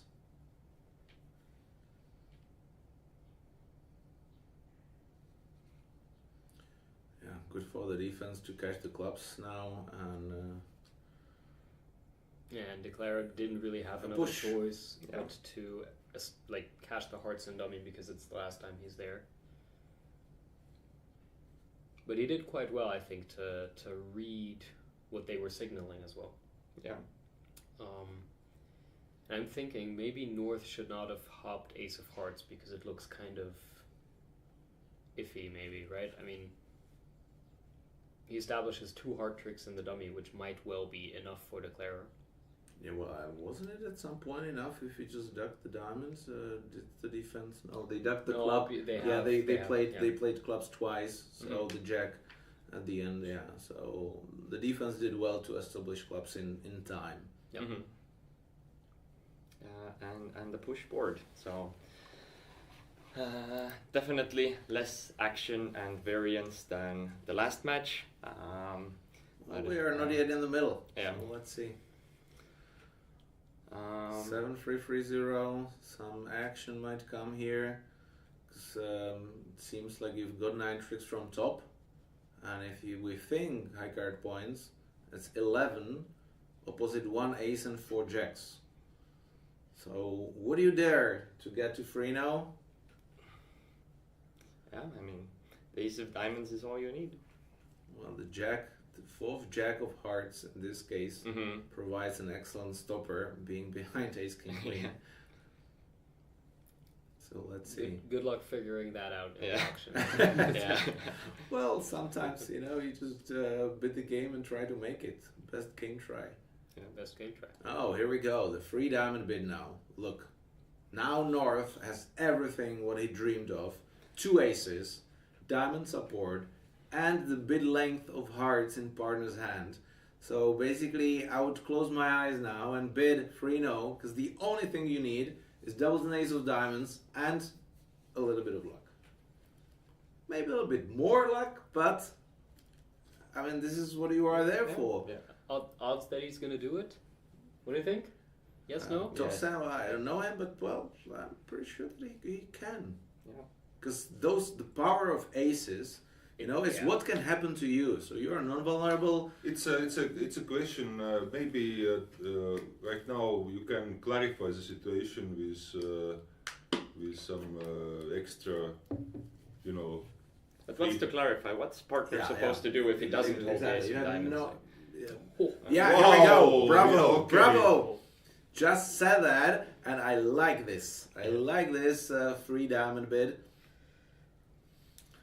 Maybe Let's we go. should not be too loud because I think they bid. Oh. Wow! No, I was thinking what is free spades right now. I mean, can't really be natural, yeah, and so on. So I would say- feels like a transfer. Yeah, you know, feels to me as well. but Oh, here we go. Here we go. This can be expensive. So do you stand it? Do you stand? no, Of he course won't. you- He won't. North is not going to sit for this. Of course he is. Ah, come on. No. Yeah. Come on. Come on. I mean, Okay, let's not cheer that loud. But I don't know what you would do, guys. So double. I would run always. I would. Yeah, 100%. Yeah. Well, that's Like if I just confidently sit this and then partner pops up Queen Jack small and like the Oh, yeah, opponents here we go. first of all have some heart rippers, and then of course lefty has the ace of diamonds and king queen jack small. Partner always spades, had and the just- redouble button.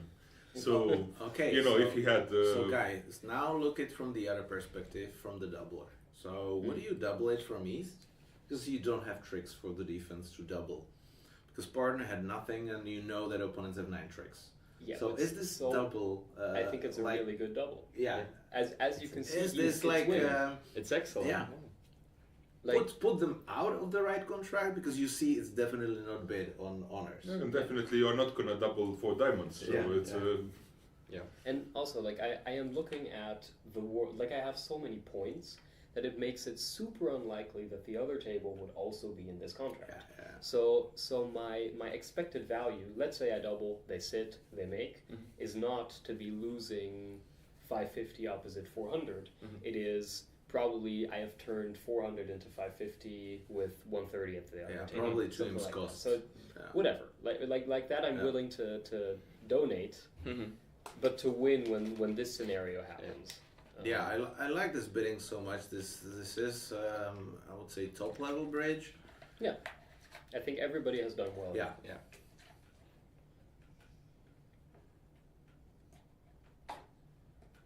No. And it seems our screams didn't really make a difference, because otherwise they would have stood there.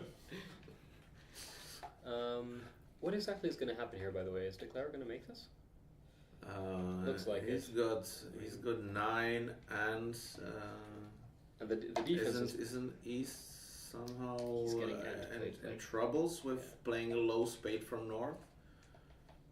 But you need to end play him several times. And Yeah, you you have end-play- some hearts exits. So Then play him once in spades. Then he has a safe heart exit. Now you do spade spade and just throw him. He either gives you a club and solves the club suit, or has to give you a heart trick. and as the cards lie, Declare can probably even Yeah. Place all the run the guys, jack of so clubs again at we some can point. do a generous thing for the viewers. Yeah, so Is it right at first glance you might think, okay, 2 club losers, 2 spade losers, nothing to be done. But of course, once East gets in, Yeah, you know will where definitely have all some the problems. honors are based on 3 doubles. But the king of clubs Ooh. can actually make some difference, because now East can exit with the diamond, makes it a little bit easier. it definitely feels like Declare has made his life way harder by playing a spade here. I'm not sure what his plan was here, but probably he should have started to strip East rather than allowing him to score one of his spade tricks here already. Like, Declare is still fine, right? But now you might have to be a little bit more careful. What happens if he exits a diamond? Declare wins and now plays. Well, I think it's exactly the same. So he wins with the ace of diamonds, ruff a heart, crosses the jack of diamonds, ruff another heart, and can play ace of spade spade. No, then you have a hard No. exit. Now what he and- needs and to then do to it's, make is go up with the ace of diamonds, play like spade spade to put East in, Now he doesn't have another diamond, which is why he needs to play top good part. Good exit here. So So you now rough, let's see. you cross to the Jack of Diamonds, and now you run the Jack of Clubs into the Queen. And then East will play a club, and now you need to guess the 8 or the King. The 9 or the King. Yeah. So But that can be North has severely limited his options, and now needs to recover. By the way, I think that playing the 7 of diamonds here from the board is something I would not have done, because yes, because it's the 7. No, but keep also your interest because, flexible. yeah, exactly, because you have all the middle cards, so like sacrifice the Jack or something to keep your. Coming back to the bidding, I think that this is one of the concepts you really like need in top level plays, where I'm not playing, but I have heard it. That, Well, you in, have in been this before. kind in this kind of free level, like for example, imagine a scenario where after the bidding started, and on 3 diamonds there would be 3 hearts from west. And then now, how do you proceed? Like you, and Well, I think sorry, that which deal are we talking about? no, the same deal. What just This happened? one. I mean, like 3 hearts by south or who? No, by west. By west. Yeah, like not fighting for the contract, sort of. And now you need a double for some reasonable continuation to say that you are looking for 3 notems for some, like these kind of things. So it's looks at first like a little bit dangerous to play with these kind of things, but at the end of the day, you don't want to take the decision over 3 hearts to beat straight away 4 diamonds, if you might have 9 tricks and 3 notems. So what do you do? Especially if opponents are in spades, not in hearts. So you have to double with some kind of 3 notem interest, I think. And here, a few steps back, we could see that for a moment, Declare had actually gone down by leading a small club, but East jumped the Queen, and then that had the contract make again. So we can walk through that in this board review. Yeah, well, 5 hymns on this match is, let's say, expensive so far. Yeah, so spade, diamond. Of course, maybe not everything was fully as it was by the operator. So here we see the heart, and now clearly clubs would be one off if East only let it run to partner's king. It looks like a brain fart. Yeah, for sure. Like, why would But- Declarer play clubs like that? What would they need? Like, what's... Yeah, like by both North and East, I think, because North should have just crossed to the Ace of Diamonds now and run the Jack of Clubs, which just gives you a lot of options. And East will then have to play a low club because a heart and a spade are immediately fatal. And when they return the club, because you have the 8, you have options here, right? So either you finesse the 9, or you hop up 10 because you expect East to have an end played now holding the King Queen of Clubs. But yeah, in this position, a low club, like if East just plays low, they are completely fine if partner has the Ace of Clubs, provided, of course, that North has a 3-card clubs. Partner will win the Ace, fire a club through, and you will always score your trick there. And the Declare's line would be still doubtful. Yeah, for sure. Yeah, so... It only makes sense if partner has King of Clubs, like in any way.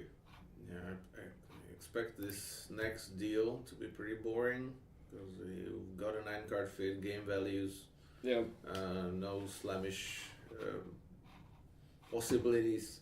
Yeah, we can jump to the other table who have already finished that board with... Now see board 19. That's what we might be looking at because that can be a big swing. Yeah. Indeed. So the result has been 6 hearts by North. On and you don't have. You have only 2 well, it could if you guess right, then you can make. Yeah, you need to get the So we'll spades. see. So it looks like if North was playing hearts, Well, I wonder how they go down. because So if can you I just- think West should duck the ace of spades, the jack Yeah, runs I to the think- queen, and I think he I think must that's what have done it because Yeah. otherwise he will not There's go no- down. So yeah, there- show us. Yeah, so there is probably no other. Club ducked with the queen. Okay. Yeah. So here. Now you are cashing and you created some troubles for you. So I'm Yeah. not sure if cashing one more hard, but okay. Now that was the problem. So not playing a spade, but playing a club. And now you just lose a Why? spade and a club. Oh wait, you can discard. Oh, you can discard a spade on a diamond because they didn't cash it. So I think the goal. Yeah, his Now he goal- The just- goal was to establish clubs, hoping that the lead is from a free card. Okay, but Yeah, because you can just now Yeah. discard simply spades on a diamond and play on clubs. Hoping that club splits or that the lead is from the king or leading from third 10, third 9, free small, whatever. So it is actually a valid line of play. Because you can get the discard on the spade, or Yeah. like on the diamond, you just discard spade and Yeah, draw so clubs you for would it. have to judge from what kind of combination this is. And kudos to West who ducked actually the queen, because if he plays the king, it might be more difficult or easier actually on the other hand to decide what's the lead, because now you have a legitimate chance that this was an aggressive lead outside like from the king. But considering South was the visible hand in dummy, and we know we have a discard on a diamond, so that could be one of the small clubs. We already have the queen of clubs having taken the trick. So Shall we actually switch to the other table and actually Yeah. follow this board? Yeah. Follow this board on the Yeah, other table. my thinking is like Because if they're you're claiming 4 spades Yeah. on board. Yeah, 18, they have so- already. Like they are on 19 now. So Yeah. Just that Yeah, from we the go. dummy, you know you only need one extra Some discard, hard to and so diamonds, leading the 2 or singleton 3 spade hearts. might prompt Okay. the opponents to jump with the ace if that's the case, and like then you just have that one discard immediately because it's very hard to duck the ace in this kind of a situation when you see a singleton and the slam like.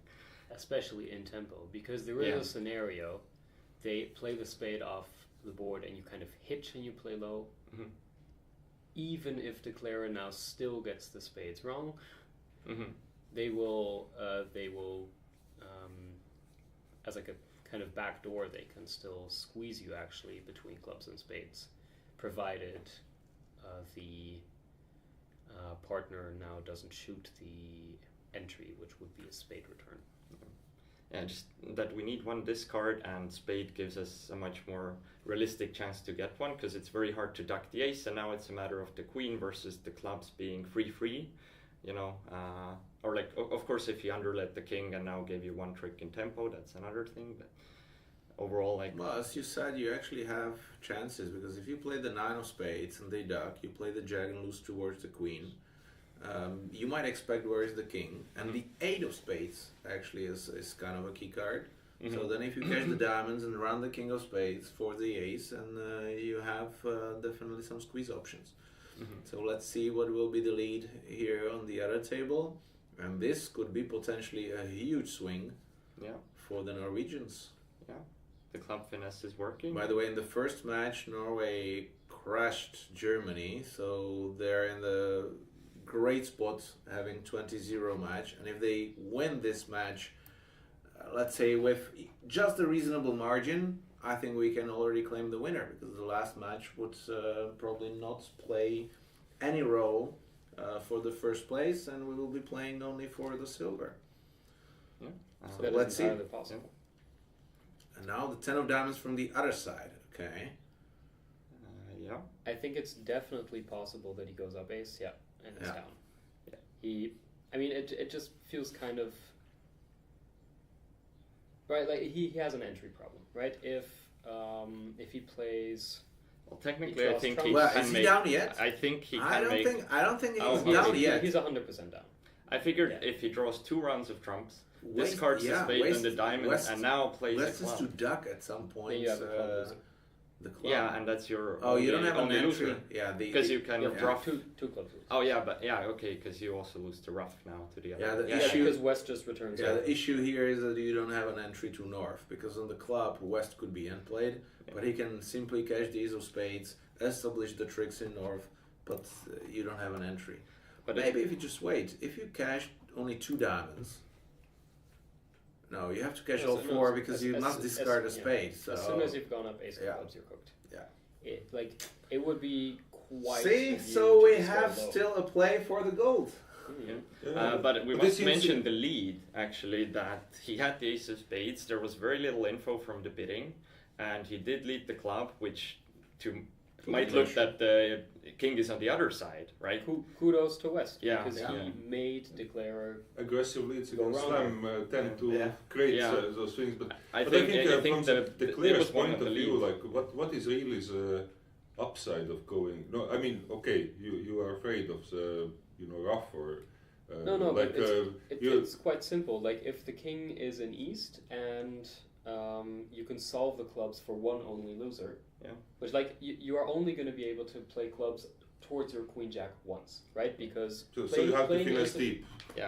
No, you don't, because the maybe 10 was or led. 3-3. So- Unless the so 10 you- is from the double. So you go up ace of clubs, you draw the trumps, you draw 4 rounds of diamonds, pitching your spade, and now is the last time you're ever in dummy, right? So, Yeah, so so- you play the club, and now you have to guess, was the lead from The like 10 club double turn?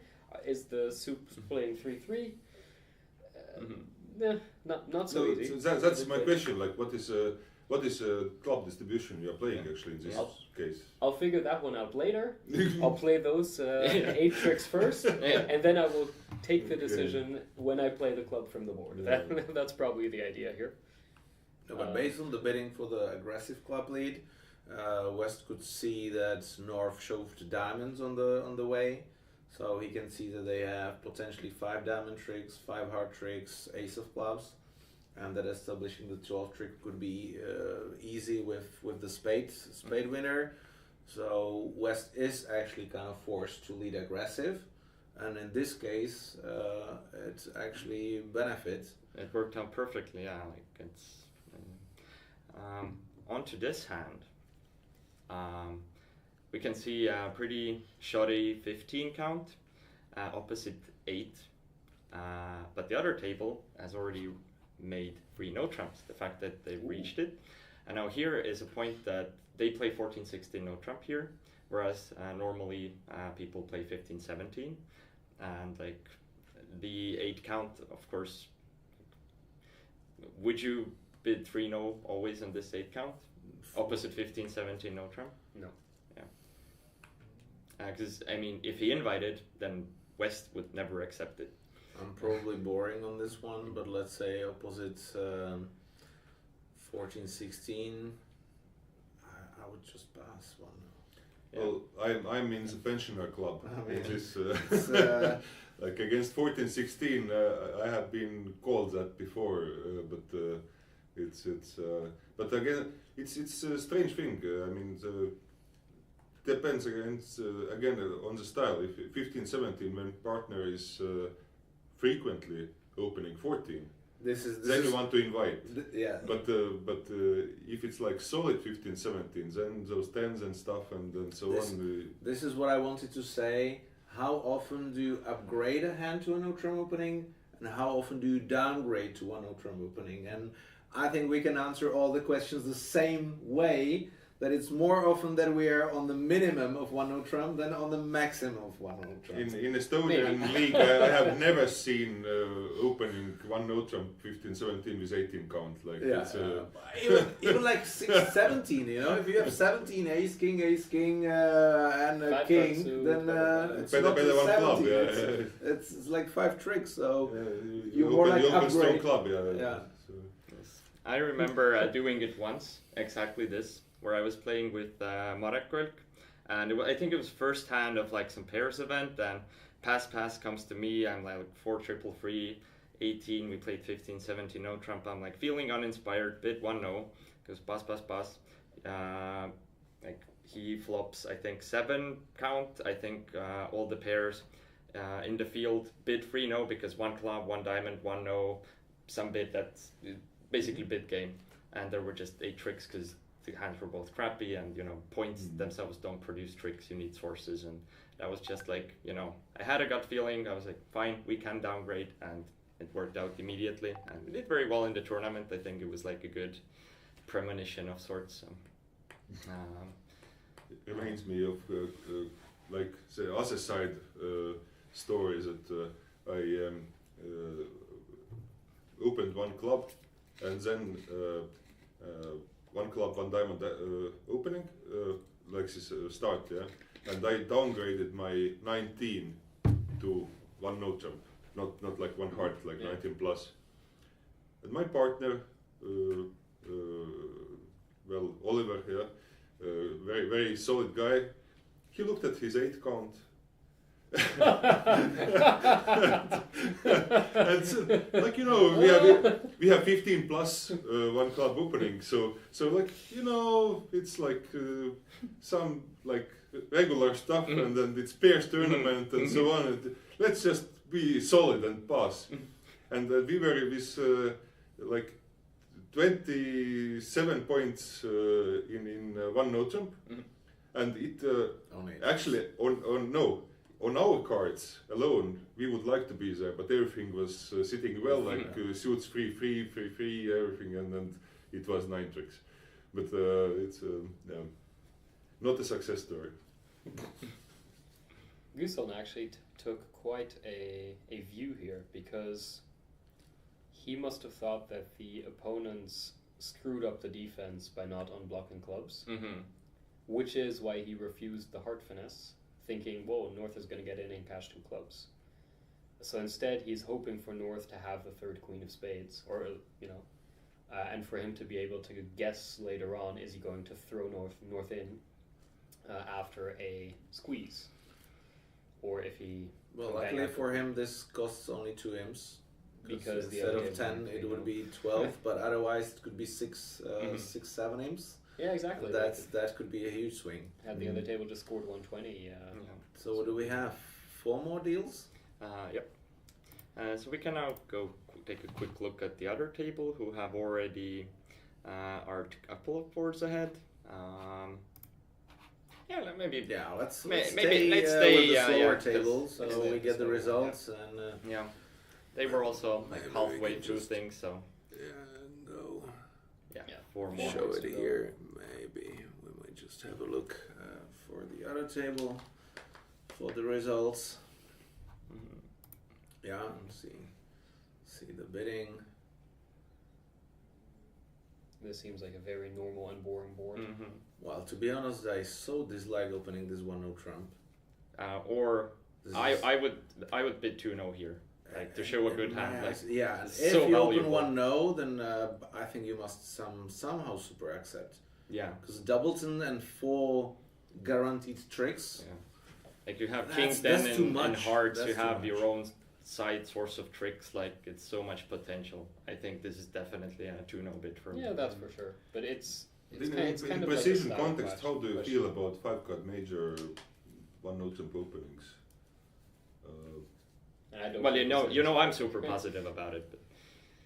It's something that I'm super negative about. So we are on the other side of the room, because in precision you have better like balance. You don't. Yeah, need, I would say that there are few reasons why you should open one no trump with 5-card major. One of them is positioning, right? That you want. To declare all the things, and positioning means mainly covering doubleton queens and doubleton kings, because so often if you have a fit, then you find partner with the 3rd queen or 3rd king, and this positioning can actually create 2 stoppers in a suit which will be almost guaranteed let from both sides, because we are all balanced. So positioning is the key. Once you have aces, an ace king, this is not the thing. The second reason why to open one no trump with a 5-card major is that it will be difficult structure after your 1 major bidding, and that is kind of solved with various kind of Gazili styles, and especially what you said in the precision. you actually have way better bidding system after one heart, one spade opening than one no trump. So it should be the other way around in your system, that you should prefer to open one major because your style is way better after that bidding. And the third reason why to open one no trump is from preemptive perspective. So let's say on a situation that you're fourth seed, you are non-vulnerable, opponents are vulnerable, and very often you have this 14 count, or let's say even 15 counts, or borderline hands, where you feel that, especially with hearts, if you open one heart, opponents have an easy and cheap spade bids. While if you open one no trump, they are already pushed to be on the second level, and you cannot take out double on one heart. Right? And that's the biggest benefit on, let's say, third seed preemptive no trump. Although it's strong, it can still be preventing fighting for the card score. It's happened to me quite a few times. I'm vulnerable. Yes, the last argument was very convincing. And I open a no trump. And it happens to be a good sacrifice against four spades, going like down 2 or something. So I'm ready to conceive that with 5-card hearts, it might be good strategy. Yeah, with spades. Especially in your system, if you open one heart with spades, I mean, I will never open one no trump with 5-card spades in your system. Yeah. Because your one heart is like so superior, to one no trump.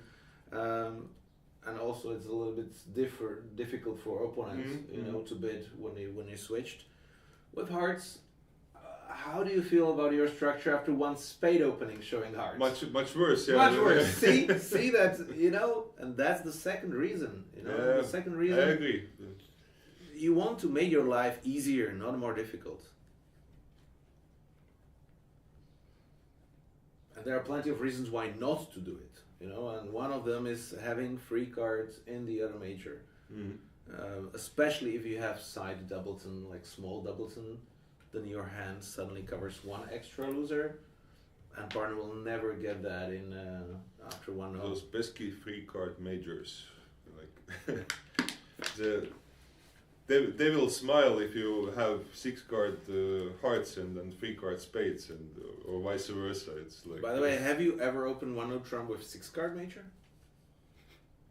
Like only 6. Yeah. Well, I've done it only once in my life, and I got a clap because I played against Klukowski in the Norwegian Maritz West tournament, and Boy Brogeland was on the other table, and he didn't open a no trump. We win a 10-him swing because the hand was, I don't remember, but it was 6-jack.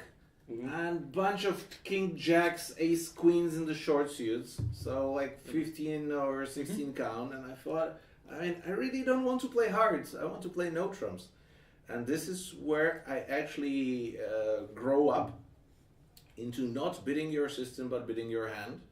And this is what I recommend and what I teach to everyone.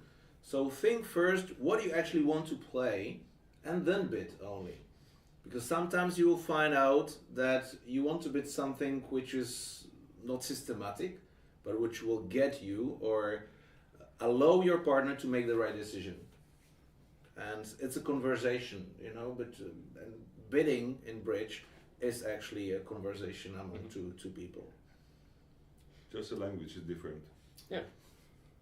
Now, Well, is declarer going to Preferably it should be the same language among the partnership, and then it doesn't matter what the language you speak, if it is the same. I think there is a legitimate case to right now bang down the king of spades. Yeah, of course. But he's, I mean, eliminating that heart, but yeah, king of spades definitely looks to be a better play. Because you're gonna ruff something anyway, so, or you want to probably ruff a club, so the 10 would still get caught by the jack regardless. So. Am I missing something here? he's pretty much home, right? Yeah. Can he? Yeah. Ever- Sorry, the thing. Can he ever go wrong anymore here? Doesn't feel like it, right? Yeah. I mean, especially if a spade is played, then you can. So far, it seems that the Norwegians are taking this tournament home. They're But Only 2 boards left. But there will be a swing on this board as the other table. I mean, there's probably going to be a swing, assuming the Declarer now makes but it. for Norway. For 13, no. The No, it's Norwegians went down, and the Estonians right now in this table Oh, are going yeah, to the other way around. Okay, Yeah. so that actually Vulnerable makes it game. more exciting. that I was thinking the other way around, Yeah. that they will take another 13 swing. This is actually good for Yeah. the unbiased public. Yes. Because the fight is still open. What do you mean unbiased? I've been very biased towards Estonia.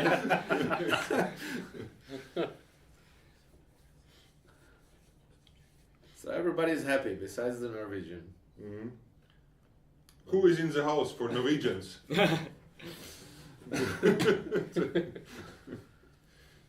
No, but so far, I mean, they played really well. So I'm looking forward for the last match against my guys, and they're. I can acknowledge that I wouldn't be, unbiased. So. Yeah. But we will see, because the second match is kind of crucial for the fight as well. Yeah, Between I mean, Czech Republic that, and Germany. that 20-0 like Yeah. changes things. You are definitely rooting for the Estonians to pick up some more imps here. Well, Because it gives your Czech team no, a actually, chance to beat the chance to Norwegians. win. Okay, but well, sometimes You it wanna win. might be not necessarily all the time you want to win or be fourth. Getting the silver, I think for us would be amazing, and I think I would rather go for a bigger chance to get a silver than play for gold or nothing. You know, you just want to get any medal in this situation. Yeah, this is so- a thing that as a coach, You don't want to be Milan, fourth. Milan. as a No. coach, you have to like. No. Yeah. Ah, So things could go wrong. I think, there was a decision to be kind of made, but in fact, when you think it through, I was looking at the board, there is no real decision, because I think what he was afraid of is that if South has 2 clubs, now he roughs, and basically his trump gets removed with a diamond or a heart lead, but the problem is you're never making it in that case anyway. So what you could do, you either Bang on the trees. draw 2 rounds of clubs, Free and see the swing free, instead of, or see that 13, split. So. Yeah. 720, 12. So here, you look like you're protecting. You know that the trump is singleton, I believe, at that point. So See, so am Yep. I now happy? I don't know. yeah, but as a coach, I wanted to ask actually, like looking at the lineup in this tournament, which non-junior wise I think is really like European good, at least. So, what was your expectation coming in? Like, Well- what is a par result? Yeah, I actually didn't have any expectation here, because we didn't come here, let's say, with the strongest team, because both pairs are now not going together for the Europeans. So okay. this is like the big difference. So I'm super happy, that they qualified for the A final, because when I will assess, there were like 8 teams who were legitimately fighting for the 8 finals. And since we did it in the lineup, which is not, let's say, my dream as a coach, I'm super happy. And now any extra place than the 4th, I would be thrilled, because you just want to stand on the podium, You don't. I mean, At the end, you've seen the trophies; they're kind of nice. yeah, exactly. And it's sad if you lose the finals, but this is a round robin, and it feels different, because in the round robin, if you just get a medal, you should be happy. If you play semifinals and then finals, and you are winning the first match, and then you are second, then it feels bad. Mhm. But in the round robin, if you become second, you actually have beaten 2 teams and lost only to 1, so you should be happy. So silver for me, I would be thrilled as a coach. And I believe my guys as well. Christian is pleased that Alas didn't invite. Considering his last comment on the board Yeah, yeah. before in Tuno, that he was not pleased about the invite, then. I guess Guthorm was so pissed about his partner inviting on an 8 count opposite 14-16 that he decided to go down in 2-0. And now he felt the need to make the comment now, like, oh, you have a 6 count and a 4-3-3? And also going down in that 4 spades now. Like, no, it seems like he's not having his day. But, Yeah. No, by the way, this is for the people who are watching, but considering stamina, playing the previous 2 days and nights. And night. 160 deals in 2 days if they played the goulash and, let's say, living an active social life. Sunday is not usually the best performance. So what we see, I think, is pretty good based on what they have lived through. Yeah, for sure. Now, this last trick, actually, I think Tessa should have definitely ducked here. Because now Guthorm has an entry with the ace of diamonds and 2 club tricks. Whereas he would have only have scored the king of clubs as a trick. But neither the jack nor the 10 later on. At least not on like his own. And the other side benefit of not winning the ace of clubs is you're not in, so you don't have to take some kind of stupid decision what to play now. But it's Declara's choice. Now the defenders have gladly developed the spade trick for Declara. I would be, as a Declara, quite pleased about this sort of a development. Yep. Well, at this stage, I think every imp counts. Yeah. Although Might well be. winning by 13 for Norway and having 20-0 from the first match kind of puts them in. I think it'll be very tough for the Estonians. Yeah, could be losing the last match against the Czechs even by 15-5 and still be comfortably there, unless we get a good score against the Germans, which we unfortunately still don't know what's happening in the other So match. last match on Bugaf will be with Czechs, right? Yeah, Czechs against Norway. Yes. Yeah, and I would love to see the results from the other match as well, because this is where it's exciting, to see that on deal 5 one team is leading by 10 VPs, and then on deal 8 is 1 VP difference, and this is the thrill which unfortunately we cannot live through. Right, nice little pickup for Estonia. Oh wait, it Making was an not outro one in outro from the other side. Yeah. rooms. So actually it was not one. Yep. Yeah. Okay, so even more.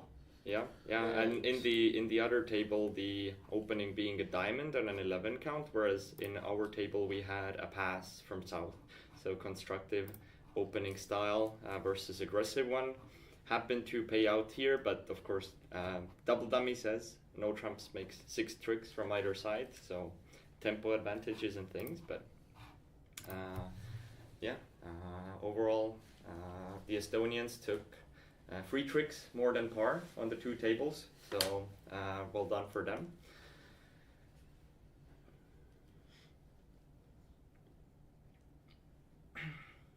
So 3 So I for see the 3 Estonians instead of playing on a spade fit. So 10-13 no trump opening on Okay. an amazing 9 count, so already looking good. Guthorm definitely came to fight. So what is 2 diamonds and 2 hearts double adding up? 2, 3, Like 4, diamonds and a number, 5, or I think 6. it's diamonds or majors here. Mm-hmm. Yeah, could be even, I think there's even a scheme where it could be uneven majors and even majors go through 2 clubs. So different runout schemes. I think it's the Here we Swedish go. runout and the variations of it, but Mhm. here the So do we know what's 2 diamonds? diamonds or Diamond. majors. Yeah. 2 diamonds is diamonds or majors. Yeah. Okay, but the So- 2 diamonds so we looks definitely actually have pretty solid. Yeah, yeah. Like overall, if you had to pick a strain here, heart would have Six turned from out top, better. But then you need to do something good there in hearts. But if you escape only 2 down, it would still be free and swing. Yeah, double dummy says that hearts make 6 tricks and diamonds make 5, so 2 hearts technically could have been a better run out than a good sacrifice against a game on the other side, as opponents can either make 4 spades or 3 no. Well, after doubled, how do you think about these leads from free small that you lead the third best? What are your thoughts, guys? Because are you playing this way or not? You know, you mean the third, fifth leads? Yeah. I play third fifth.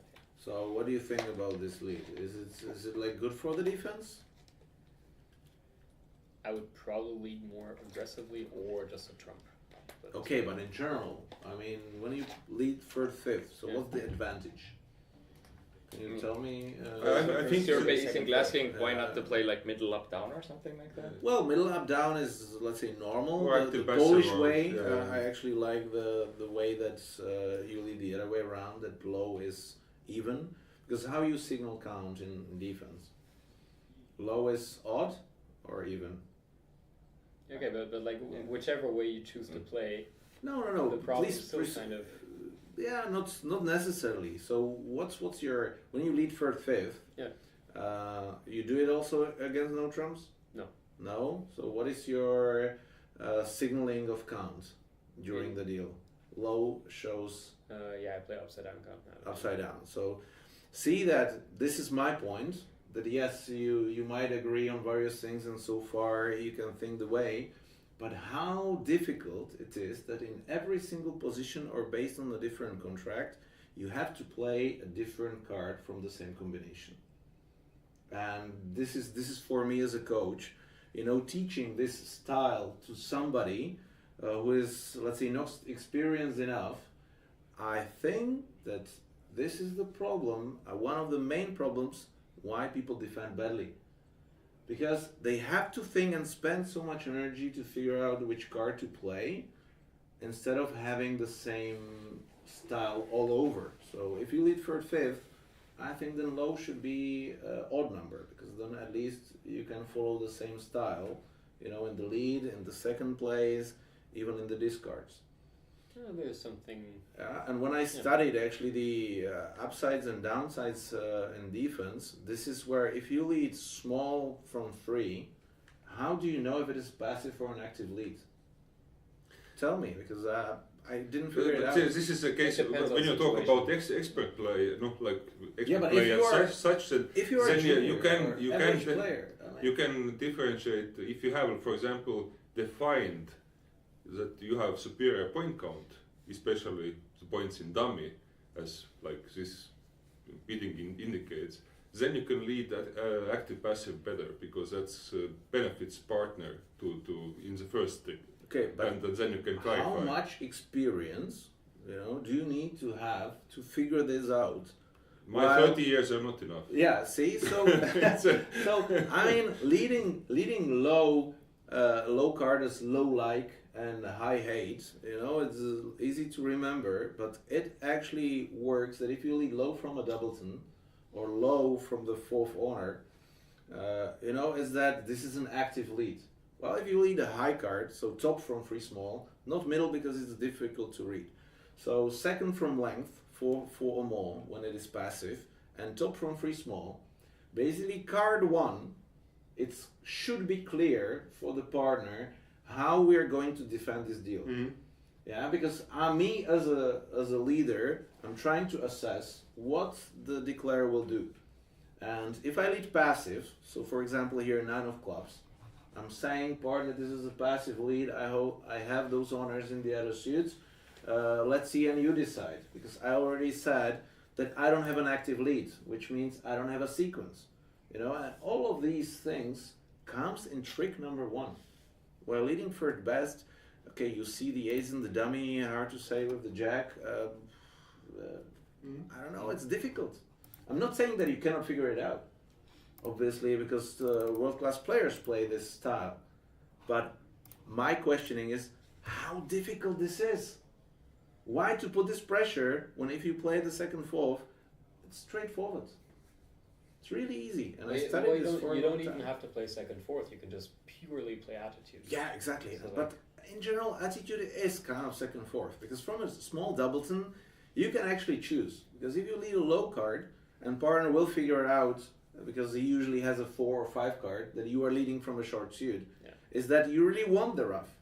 Well, if I have a top doubleton, doubleton where I don't want the ruff, I can lead a high card. So that's the attitude, what you are saying. Right? But isn't partner gonna think you have a singleton when you do that? Or? Well, of course, this depends on the situation. Singleton is one of the things where, regardless of what you play, partner cannot figure that out. So singleton has to be based on, let's say, the bidding and a general thing. But this actually works well in a suit which partner bid, right? This attitude style, because very often you don't want to show the doubleton that you want the ruff, because if you have queen 10 fourth, you want to play passive. Still, you have to lead your partner suit because you want to establish some tricks, And now you have an option, Low, partner, play the suit, give me the ruff, catch the tricks, whatever. I consider switching something else. I don't help you at the expert level. You always arrive at the same place. You need to play what you need to play, and understand what you need to understand. Yeah, exactly. Well, that needs a lot of years of experience, and these guys here might be playing for 2-3 years. So why to make the life for them so difficult? Gain the experience by playing an easy way, and once you get let's say 8 out of 10 defenses well, then you can start thinking whatever else. That is really like Seabrand expert level. When you read the bidding, you read the card structure, you read everything before the opening lead, and then you decide. Yeah. And guys, then sorry, let's continue the next match. So a small break now. I'm going to have a look with the other match. Oh, there's going to be a lunch break actually. Lunch break. So maybe more reason to go. Maybe let's try to conclude what actually happened over here, because we didn't really address that at all. We talked about leading, but actually I don't immediately have access to it from here. So let's see if I can find the Swiss quality. It's basically not in the WooGraph archive. What are you looking for? The one that just ended, because the board won't open in this way. Yeah. Yeah. Because since I guess we'll check that out later again. But so what happened is we had a 3-note trump in the other room, scoring 400, and now depending on whether this contract was going to go 2 down or 3 down, very small pickup. But 3 small pickups for Estonia to at least keep them in the game, even though. Yeah, I think their chances are not huge right now, because Norway had 20 victory points in match 1. But they still have a lot of play for second. They won the previous match with the Czechs, and now gained some amount. And if they're not going to beat Norway, then at least they didn't lose too big. So if the other teams lose big to Norway and otherwise kind of tied, then I think the Estonian under 26 will be second. So again.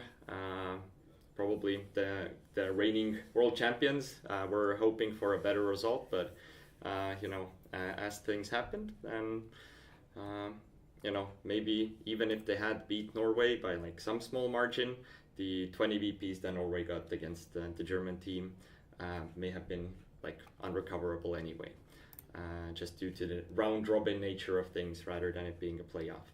And I mean, since we're playing so few boards, I think a playoff would be very. It wouldn't be good experience, because you just don't get to play as much, and having a tournament like this decided by just 16 boards in a playoff versus doing a round robin and all the boards counting towards the entire total, I think it feels more fair. If anything, maybe yesterday could have had some form of knockout already, like a very small Swiss or something, followed by 2 kind of short rounds of knockout and 1 full day of finals today. That could maybe be okay. Yeah, I know there are some structures where you play some amount of rounds, and then the top teams already, or maybe some of the bottom teams or something, they already kind of, I guess they are 2 top teams, for example, after 6 rounds can already be like more qualified, and then 2 more are determined, maybe something like that, but it would need consideration, number of boards and things. So in order to keep it simple, 8 rounds of quali and then round robin in 3 rounds, it's like very easy to follow and understand like what's going to happen in the next couple of days, and organization wise also much simpler. But yeah, going to go on a lunch break. So let's see if we do have the scores from round 2. So okay, still awaiting some scores, but we can already see. Let's see if we can already see the VP counts. So the German team did manage to beat the Czech team 12-8. So now they have a 4 VP difference, with now the Estonian team playing the Germans and the Czechs playing the Norwegians. If the Czech team beats Norwegians 18-2, which seems very unlikely, they would surpass them.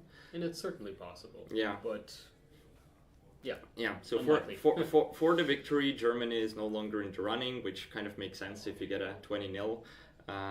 But if the Czech team now loses to Norway significantly, and Germany beats Estonia under 26 with like they need an 8 VP delta, so 14-6 victory ish, let's say 15-5, then that would boost them ahead. And I think all the teams definitely have play for a second place, and the Czechs definitely have some play for first, but it will be very much an uphill battle. But if the Czechs and Norwegians manage to tie, and Estonian under 26 beats Germany also by 20-0, then that would actually, give chances for the Estonian under 26 to win. So a lot of different combinations can happen, and I think with a short round robin, but still all the boards being influential, I think it's a very nice, everything is still in the running, everyone's in the mix. Yep. Estonia has chances if the others tie, and Czech can make their own fate, hopefully. Although 18-2 against the current leaders who have been playing very well, definitely a tough task. And Team Germany still completely in play for second place again, but out of the battle for the first. That can't happen anymore, even mathematically. So overall, that's that.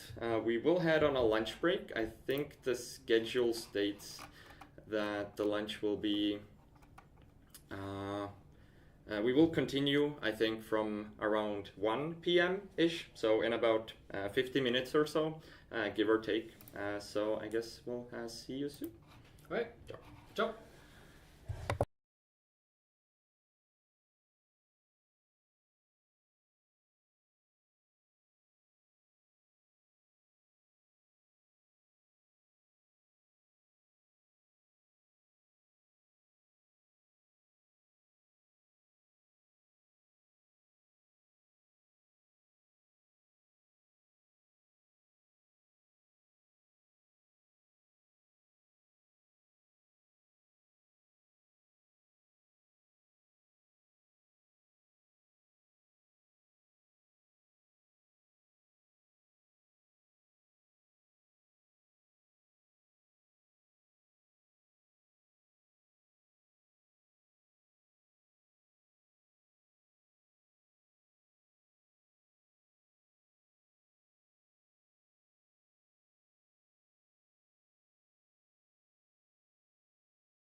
So, we're back in the studio, and the final segment is about to start.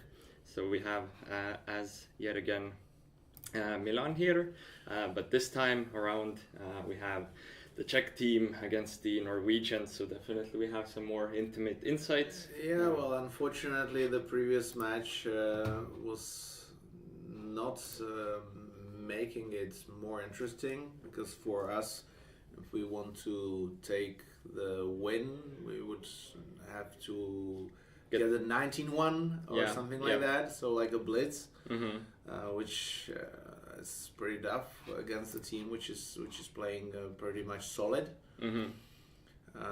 Unfortunately, the 6 hearts in the previous deal costed us 22 imps, and I don't even know how many VPs, so it's like 6-7 VPs, and that could be a complete change of, let's say, the actual standings. Now we can be first theoretically, we can be fourth very easily, and we need to have a solid win, which is still not guaranteeing, by the way, not even the third place. So not a great position.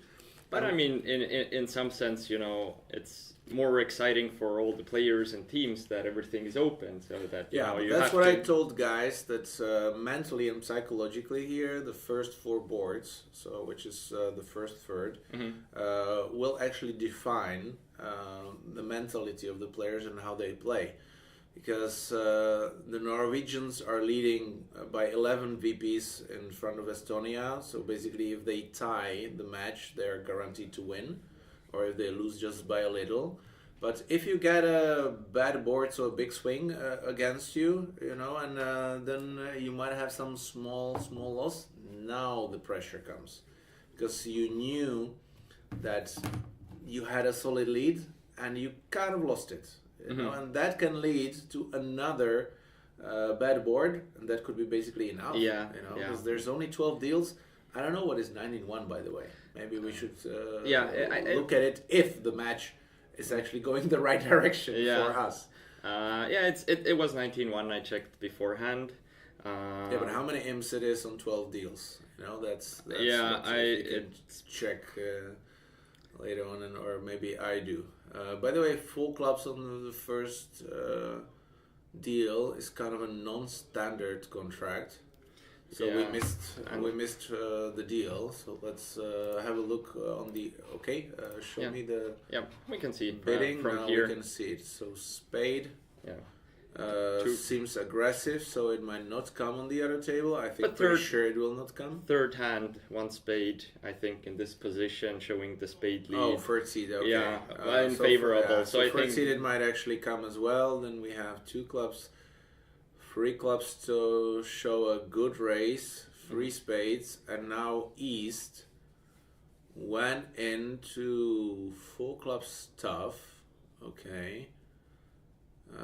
3 spades actually makes, so going down for 100 actually is 5 imps at the end for Norway. What happened on the other table? So probably the other... 3 clubs. So the 3 spade was actually the winning action. But would you like give it another push with the north hand now? 3 diamonds, being non-vulnerable over 3 clubs. Definitely. Like you have a nice diamond suit and a complete maximum. So let's say Franta sitting north is the least experienced player here from our team. So I understand that following the structure that 3 over 3, not for me. As a coach, I might say it's not wrong. Because you have defensive values, it's not wrong. Only if you know that it's the correct thing to do. So I'm definitely not blaming him not bidding 3 spades here. But what about 3 diamonds to kind of help yourselves also on like maybe defense, give an indication? You have a maximum which you haven't showed with 2 spades. Well, that's where I might not be happy with a 2 spade bid. But if I decided to bid 2 spades, then I prefer not to, because once I evaluated the hand that it's not worth it, you should stick with it, right? Because you should do it immediately or not. Because switching your mindset, we've got a slam deal here without the trump queen. But otherwise, if hearts, clubs, and the diamond finesse is off, okay. So this, Unfortunately for us, the finesse is on, yeah. and there is no other danger that I can see because you have to take the diamond finesse. So that's what you need to do, and Yeah. then And you I kind guess of need to. you have to take the spade finesse.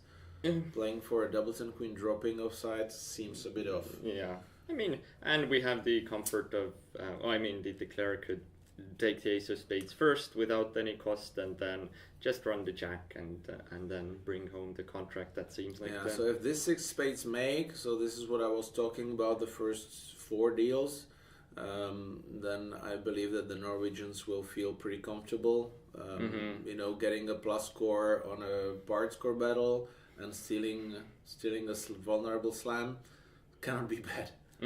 Yeah. I mean, it isn't really stealing because you need either finesse to work. I think, and you're missing no aces, so. Yeah, sorry, I just have to reply here to my family. Cause Yeah. They're missing me for 4 days. And my daughter is looking forward. You can tell them to watch the stream, then they will see you. Yeah, I can tell you that 6 years old are not that much interested. Yeah. Maybe Just to see, then I might actually share the link here. It's a good idea actually. But that's which. So overall, slam 6 being very solid. One way a swing can happen is, of course, if you look, I have all the aces, but you still probably won't go to 7 without the queen of trumps. Declare now managing everything very well, exactly as mentioned. Taking a spade and now running the jack, also using hearts as the entries because this is the safest suit without any chance of ruff, so just showing technical excellence in even the small details of the hand. And 12 tricks. If you just switch on the other table, if they're going a direction or not, 6 no trumps, which is equally good. Hopefully they will just take both finesses as well. So well done, guys, and this could potentially be a booster if you make a vulnerable slam. It does seem that this table, well, at least currently, there are a couple of clicks behind, so to say, this hand to play. So maybe we will keep it this table. Actually, in 6 no trumps, it feels better because if the spade finesse is on, you don't need the diamond finesse. Okay, well, you have other actually the same thing. Same thing actually applies for 6 spades. So you have to take the spade finesse first, and potentially can discard a diamond on a club if they break. Yeah, but still there's one. So it's exactly the same contract here. There's no extra play. So for example, if the diamonds were 5-card suit somehow, then it would. Let's see the excellence. Okay, cashing the ace, crossing with a club. I expect now. Why not the heart? Yeah, well done. Why not the heart? Because you're in a 6 no. Oh, that's right. There is a reason. Wait, yeah. There is a reason in 6. Okay, well done. So a push. Yeah. I understand. For a moment, it's already the third match, and you are doing this for a couple of days. So. Yes.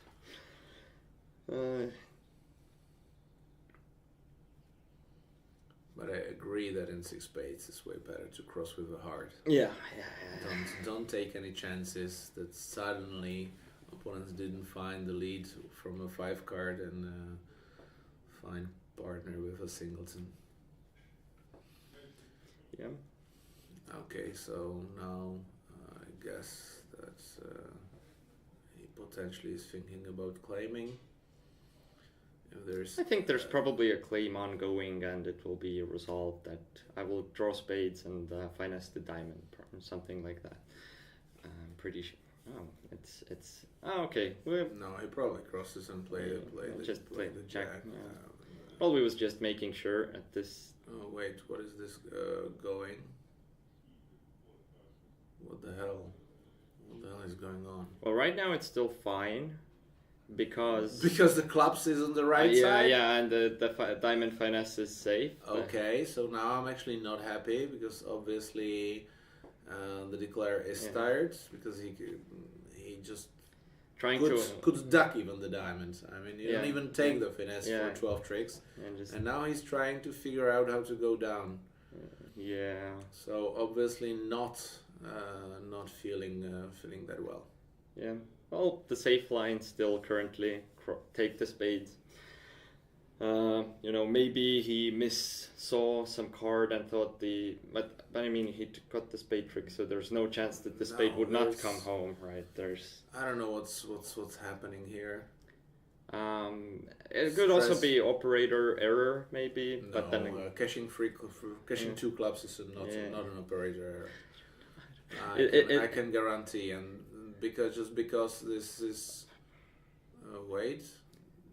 What the hell is going on?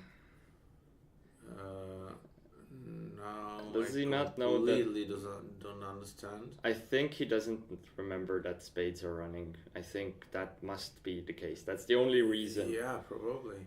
Okay. This queen potentially could be an operator error, because I doubt who will play the queen right now. I don't know. That could be just before the claim, because this queen is only teasing us, I guess. Mm-hmm. Yeah, I'm sure that he will not play this way.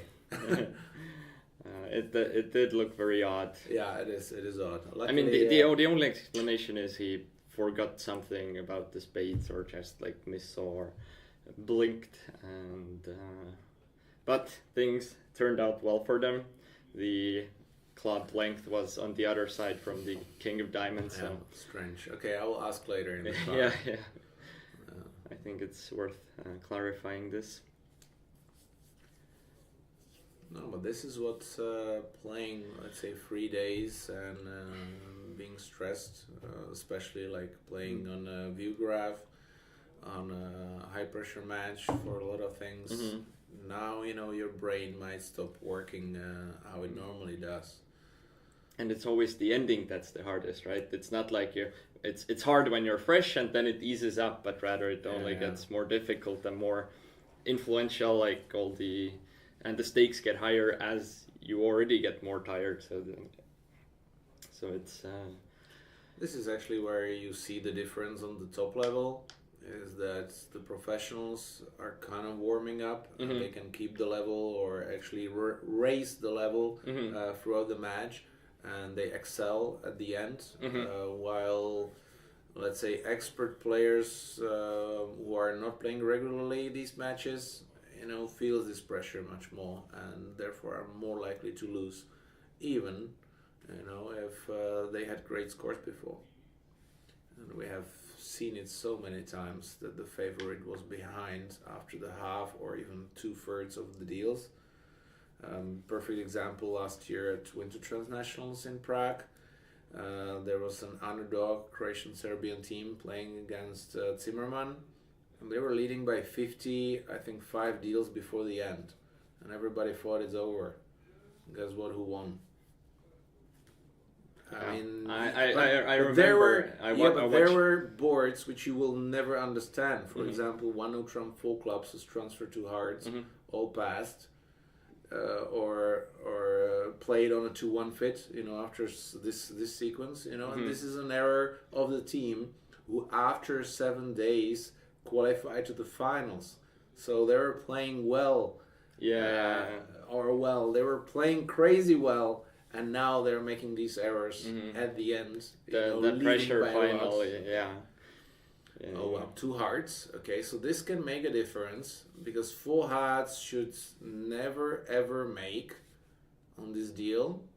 And on the other table, it's 2 hearts plus 1. So that's a potential 5 in swing back. Which I'm excited about. Although the Queen of Clubs Not a good lead. I Not think a good from lead. Empty, like overall in principle, I think from it- empty Queen Jack here. I think it's potentially making right now. Yeah, it is. No, 'Cause it's, now it's you- not. It's not because Declare cannot trump, but if he draw trumps, then they might lose 3 diamonds. If they don't draw trumps, then it's important that North doesn't rough. But it's open. Yeah, Now it yeah, has a yeah. chance. I was mentally already in free no trump. Yeah. Yeah, just like defending and playing free See, no. so now North, if he knows and he sees the 5 card, he knows partner is short. So if he jumps and he sees the established suit, well done by ducking, because now partner roughs from let's say no trump position to gain a trick later. So this should be actually easy. Well done. Spade switch potentially here would make sure that the opponents are going 2 down. If you play a diamond, Is I 6 a think it's conventional still diamond probably card 2 here? down. Like from third. from Now, ace. third is strange because generally we play 4th in this kind of situation. So 6 is a very strange card, and I believe that it could potentially be a misclick by the operator, just to see a low diamond and clicking some. Yeah. Because 6 is strange. I Yeah. mean, either he plays the 3 or the 5, but not the. I believe not the 6. But it doesn't really matter at this stage. Yeah. Thankfully, there's also no way to make a true error from the north hand. Like club lead could still be roughed. There's no damage done. A diamond lead works because partner Yeah, has the actually ace. for and- the declare right now, cashing 2 trumps and run the club discarding the spade is the best chance for a possible error by the defense. Yeah. Okay, now potentially you should duck. Once you win, you have to exit passively, not cashing the queen of spades. Well, I mean that's just one extra under trick in this position. Okay, but Wait. every imp counts, you Yeah, know. And that's this true, that's true. final, it's not like giving Yeah. away. This was luckily giving away 1 imp because 140 and plus 50 is 5, and 240 is 6. So this costs 1 imp, not 2. But 2 imps is too much to give away by, let's say, a leisure play. In principle, of course,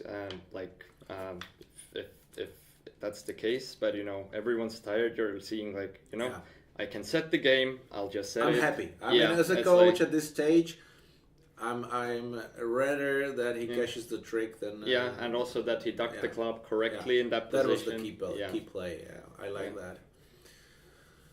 So he might have gained his seat in the car back to Tallinn. Oh, another slam. Yes. So North-South is under another pressure. And the Norwegians are just keeping the pressure on. Yeah, well, we will see, because I expect that on the other table, if you show it there on the results, they open 3 clubs from North. If we can show it there. Yeah, no, 3 spades from West. Yeah. So actually, East-West pushed them possibly, because South has. Well, that has a monster hand, and Not sure if automatic double, but if partner doesn't pass his 4 spades and he bids 5 clubs like in a minor, then you have a monster, because you don't need much. yeah, because generally with a balanced dish hand, you so just let's pass. let's see what happens here.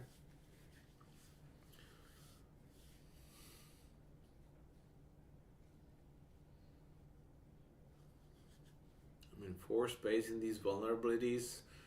I'm actually not sure if it's a good bid, because sometimes too much pressure gives opponents no option. Yeah, and this is what people forget, that they want to put maximum pressure, but sometimes it's way better to put good pressure and just let it go. Yeah. Because imagine 3 spades pass double, and now you bid 4 clubs. And now you have to jump to 6 clubs, not raise, jump. And you might fish around. You might just bid 4 hearts. See, so 3 spades pass. You might not even double. You just bid 4 hearts. and opponents are in the wrong contract. Yeah. Yeah. So and now 5 hearts is actually the bad thing. Yeah. Oh, but wait, the double. I mean, Double makes it exciting. well, I mean, redouble. Just no, made. unfortunately not, because the redouble would be possibly good, and now it's a swing for the Norwegians. Yeah, see the 5 heart bid here. I'm not saying it's wrong, because simply you try to bid the hand, and understandably North here cannot just introduce clubs randomly on the 6th level. Yeah. So here the pressure worked with 4 spades, but I believe that passing would win the deal automatically, because I will bid 4 hearts and there will be definitely another deal. Now you are actually losing with the double. You are losing 5 imps opposite a 4 heart contract. So just an illustration that actually the 4 spade bid was a lose-lose condition. Because on the other table they bid 6 clubs. On this table they get doubled in 5 hearts, while passing means calmly giving away 620. Yeah, but what about if I double, like let's say 3 spades, pass, double, 4 clubs, and now I bid 4 hearts. That hand must be much better than just me bidding 4 hearts directly. Yeah, like 3.5 losers, I would say. So. And so this hand, like, he sees 3 spades, but he doesn't know about your spades, because if once spades are supported, this hand looking at 3 spades, they know that partner must be short. Like, it doesn't make sense. Yeah, another way actually how you can look at it is that if you double first and then bid hearts, you have options to play other contracts as well. While if you bid 4 hearts or potentially from reopen with such a strong hand, you can just jump to 5 hearts. That's fine. So actually this is where if you double 3 spades and then bid 4 hearts, North should actually push and bid 5 clubs. Yeah, exactly. Yeah, and this option that you double first is not necessarily to show an extra strength hand, but options to play other contracts. Yeah. This leaves you an option to reach the slam actually at the end, much more likely than showing these super strong hands, because they're rare. Yeah. While these kind of middle hands, 6-4, 3-1, 6-3, 3-3, that's where you want to play the right game or the right slam. Do they also play the non-leaping overcalls, the 2 suitors?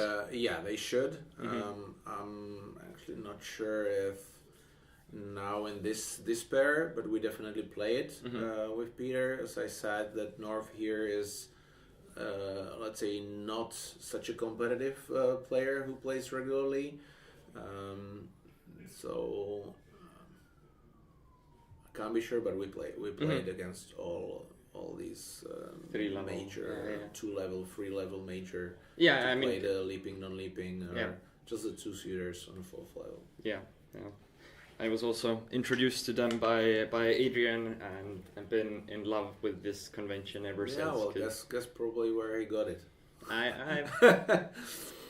But see, like, things are passing down I'm happy, the chain, and the good things. By the way, flowing. to everybody who is watching, everything what we talk about and way more is described on my website, milanbridge.com, and if you want to improve your level significantly, I would say, and find a new way of thinking and playing easier and more effective, then just take a peek.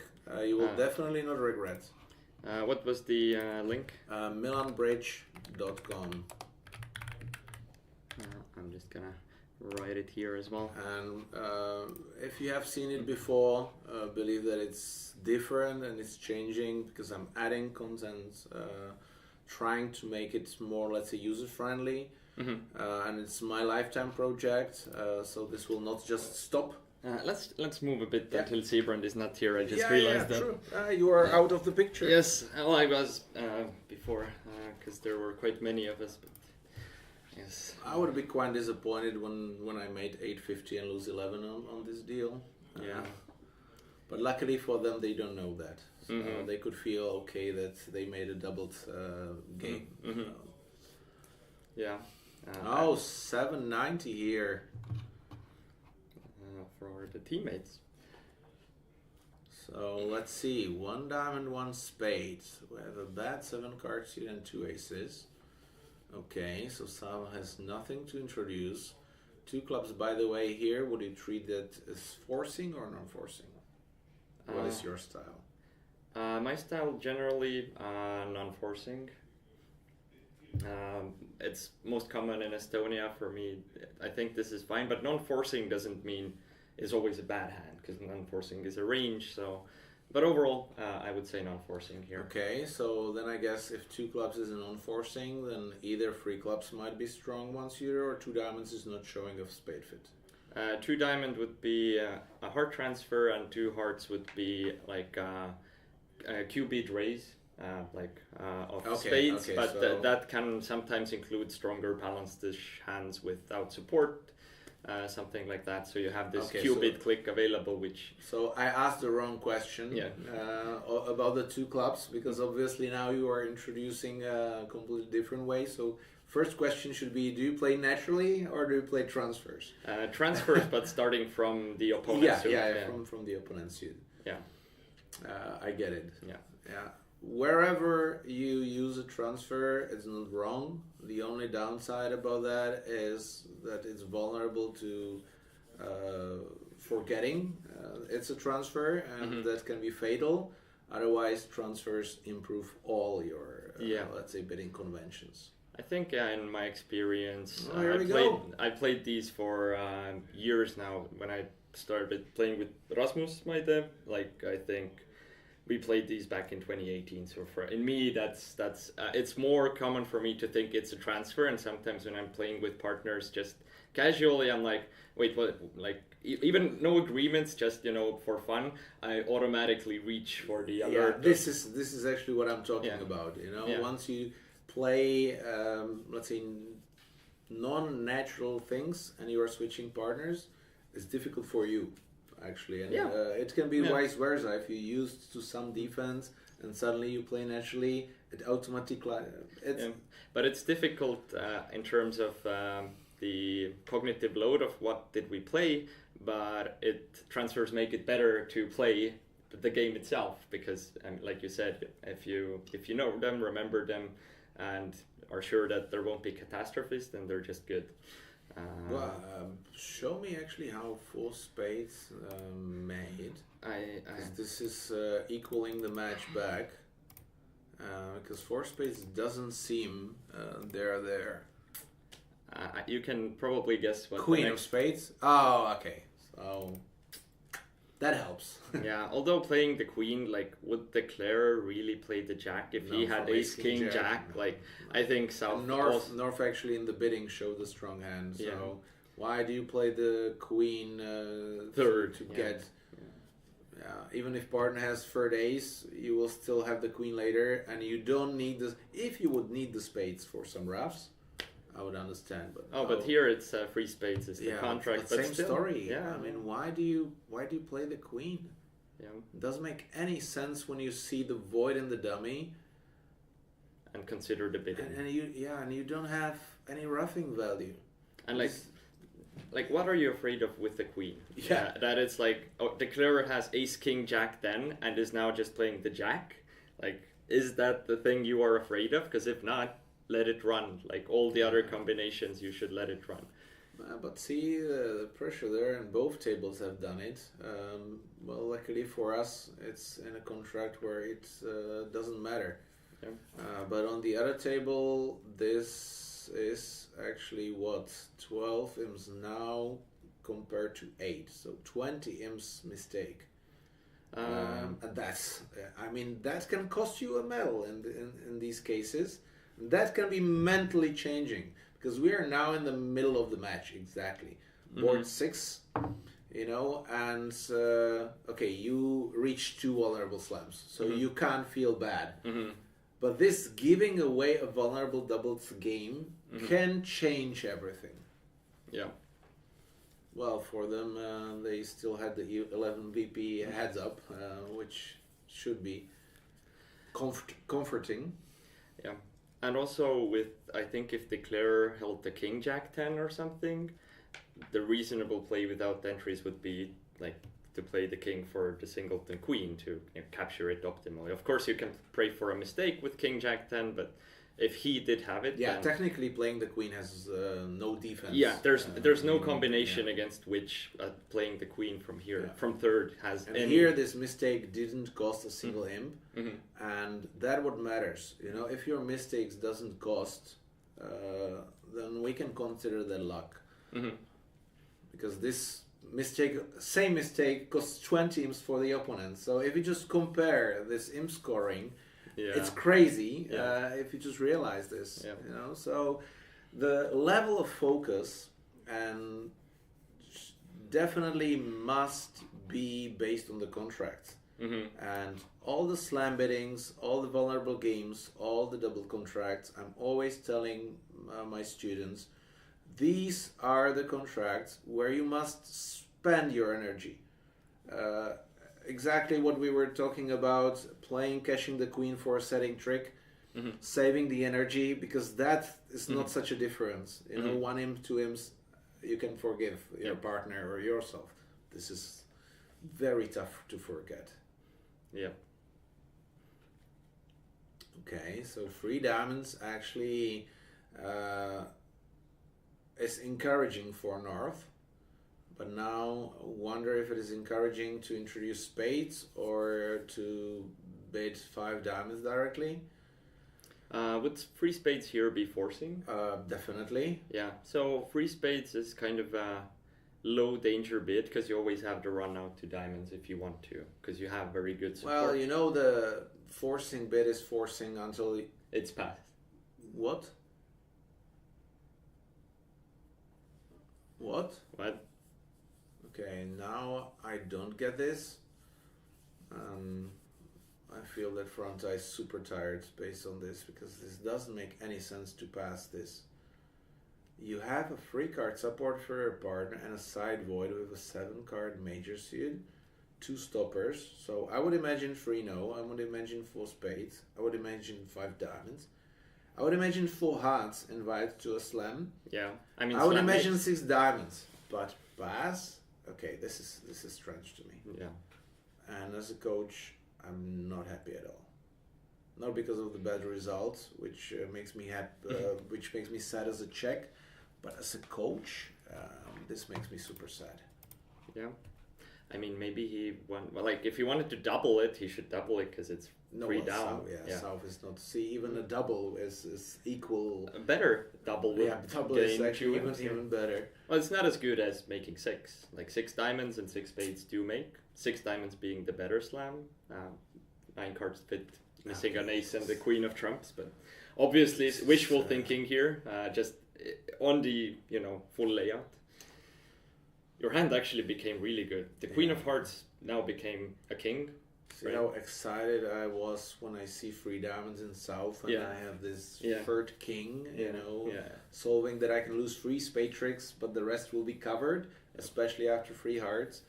So I wonder what I would bid myself at the table, because I think 4 spades jump is like a legitimate action as well.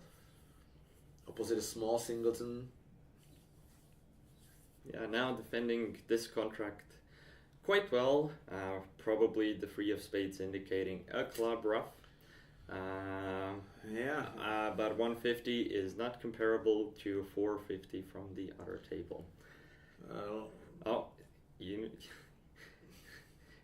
even still.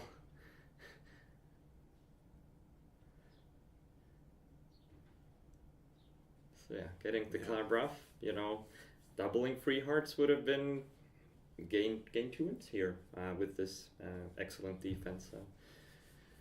Yeah, well, bridge is a combination of all the skills, and it's hard to say what is more important in bidding or card play, but from one point of view, then you might say bidding might be more important, because if you are in a wrong contract, no matter how well you play, you automatically get a bad score. So that's why I think many players put, on the other hand, too much stress on the bidding system. and not enough for the card play. But because of this fact, it makes sense. You know, Yeah. free hearts you can beat 5 times and still you lose 6 sims. Yeah. So, Yeah, and also that, you know, if you reach the correct contract, but it's like tough to make, you need to make the correct decisions. Then yeah, let's see if you can recover for the 3rd time. But I feel the chance is kind of slipping away, which is a bit sad, but that's life, and that's sport. What is your approach? So we were just discussing the correct contract, but also play, and then like we try and teach like the system that like works and is reasonably simple. That, you know, you have solid principles and like, but then again, sometimes, you know, you may have these tools available, but you don't, for example, aren't playing that well, or maybe you're tired, you know, you're not playing well, so you opt for the like not bidding 6, which might be technical, but just bid 4. Like what's the approach you would take there, or just for young players? Like, Yeah, well, what I'm suggesting or telling my guys is, if you are not feeling well, try to make the life for yourself as easy as possible and bid the contracts which are standard.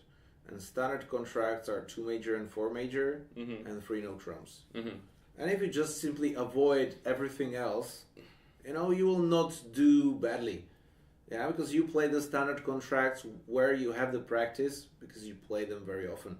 Playing 4 minor, I would cross out completely, because just don't try. This is exactly what you said. You know, you are tired and you are trying to figure out something smart, which you normally don't do. So don't do it. Playing 5 minor, I mean, especially on higher levels, I would recommend just double opponents and take share money. You know, don't try to think that you steal 600 and that opponents are going down for 500, even 300. Yeah. Just double and collect some money and hope that it goes well. Yeah.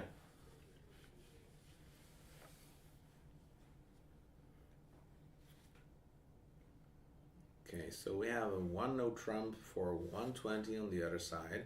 It's a guarantee that it's not happening on this deal, because East overcalled with a 4 card, which I understand can create some troubles, but with 4 hearts and doubles and spades, I mean, in my opinion, this is a bad thing to do, because the reason is that your 1 heart actually said, hearts is not for you, opponents, right? And if there is a way how to set 3 no trumps down, it's the hearts. So now I warn them. And the more important thing is that after 1 heart, your goal is to distinguish 4, 5, 6 card spades.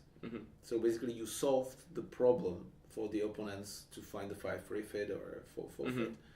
So 1 heart after a minor is one of the worst overcalls, because it's actually giving you less than it gains. So it must be constructive for... Has to have a purpose, right? Yeah, purpose. Like, right now, like in no trumps, it's not like you're gonna miss your 2 hard tricks. Yeah, right? and you are even on the lead. So and you warned opponents. I don't know. I don't see any merit in this bid, but it pushed opponents into 3 spades, which is a bit strange, because now North didn't bid several times before, and now he bids 3 over 3 without a fit. Well, South bid 3 diamonds now here, which Wait, North could South bid choose 3 to diamonds. pass rather than correct 2 spades on a doubleton. Because 1 diamond, I imagine, is regular natural diamond. 1 diamond is usually 4. Yeah, I mean, usually 4. It can rarely be 3. with the 4-4-3-2 or Kind of with a minimum no trump, which is open longer minor, so natural style. So that's what I think North thought, that South is bidding 3 diamonds only with the 3 card. So he expected that instead of playing on 4-3 fit, he would rather play on a 5-2 fit. Okay, which makes sense. But there's no reason for North to think partner would compete here on a free card, because he there's could just nothing double. known about his diamonds. He could just double 2 hearts if he has 3 diamonds. Yeah. Especially since if he has only 5 spades and 3 diamonds, he has 4 clubs. So that's a Yeah. guaranteed Yeah. double. Yeah, keeping the options open, like here, north. But I think it's, can you show me the double dummy? 1, 2, 3, 4, 5, down 1. Yeah. Yeah, most likely down 1. While 3 diamonds is 1, 2, 3, 4. And the 5th trick will be much more difficult for the defense. Although the trump splits for 1, which could create some troubles.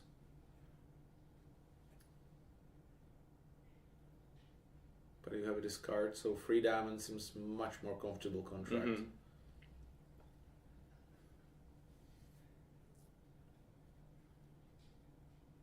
I'm worried about another 6 seems loose. Yeah, but then again, it's possible that there was the 10 of hearts lead, which again, we don't know whether it's maybe actually the 8 and the operator clicked the heart. But East might be tempted to actually, give a heart ruff to partner. Because you overcall on a full card and race on the doubleton. There was a raise. Raise. I'm. Well, I understand, but still, it's possible. I mean, when you can overcall on a full card, you can very easily race with a doubleton. Raise the pressure, right? But I just kind of forgot the raise. At this moment, actually, I cannot imagine that the defense goes wrong, because they simply have the tricks from top. Because either you have a natural spade trig or you get a rough, so it doesn't matter. It would need to lead to serious. Oh wait, ace is actually now the serious mistake. So you could have gone wrong, and I think now the issue is that South can discard what? 3 diamonds possibly. If they lead the diamond now, then you can discard the heart and just play your diamonds for the winners they are. If they do lead the heart, then now your hearts are good and you can discard 2 of your diamonds on the hearts and 1 extra on the club, meaning you don't have any diamond losers. And with the trump physical trick already, like roughing once in West hand will not gain anything, then it's possible to get the free discards now for the diamonds. So there's no need to actually establish them at all. Well, that was an interesting thing. If you rise with the ace of clubs or not, but you see the queen third in the dummy, and partner must have played a middle card because we see still the 2 with East. So that's potentially hard to read because it could be from King Jack. So, but since he won with the ace and returned a heart, that's strange, right? Because probably should have thought about it 1 trick sooner. Yeah. Still, now the declarer doesn't know who's lying, if East or West. Well, I would imagine it's East with seeing Ace King. It's reasonable to assume that rather that the overcall was made on a 4th card Ace King rather than the raise being made on 2 small. Yeah, well, the point is that you can now really, even if it is another way, you can still get rid of 3 diamonds. So let's see. Yeah. Because the tricks are going back and forth. Okay, diamond back, good start. So now let's unblock the club first. Yes. You can draw 1 round of trumps. That's fine. But you can actually draw 2. Yeah, cross with the club. And draw the last one. I think that's the best way. Yeah. Well done. Now cash the queen. Oh yeah. Because if trumps plays, then it's guaranteed. And if they don't, now you have a hope that you cash the right card. Wait. Because this was guaranteed. Yeah. Well played. Well done. Yeah. He sees a better line than we did. From open cards. So now getting back from a 6 loss, it's 1 victory. Yes. So well played. Not that, but we can see some over tricks on the other deals. Yeah. So unless there are slams going down, this is not looking that promising. Making too many tricks. Here it seems this one is definitely not a slam since you are losing Ace King and diamonds plus That's no, it. spades you are not, because you have the tempo with the stopper of ace of spades. But can you actually cash? Well, It will be definitely like in a slam, I mean, imagine that east-west reach in a slam for normal style, they don't show you much, and you have the north hand. Would you lead the ace of diamonds? I mean, never ever. When you have king, queen, jack, and a side ace, you will not lead the ace of diamonds. and then it makes with 6 hearts, 5 clubs, and the ace of spades. So then again, if there's going to be no opposing bidding, it seems likely that East-West will detect that there's no diamond control. But then again, if they just bash and hope, then things may happen. Let's see. Yeah, well, they're in the position that they don't need to gamble these things out. But this is exactly the position where if you need a swing, you have to gamble this out and not show what you have. Yeah. So you have to bid the slam, and that's why I like, let's say, the conversational bidding, cooperational, instead of questions. Because once you have a relay system, you have no option. When you have, let's say, 1 heart to know, I have 3 to 4 tricks, and you see, okay, so it's borderline, so you can just jump to 6 hearts and not reveal anything. That increases your chances of getting that swing. Yeah. But once you relay and you ask, you're giving too much sometimes. Even you hide your strong hand, still you gave away a lot. Yeah, and occasionally you don't even hide the strong hand. If the relay happens to, so in here we can hardly expect any other lead than king of spades. So push board. Yep. Let me take a quick break. Yeah. I'll be right back.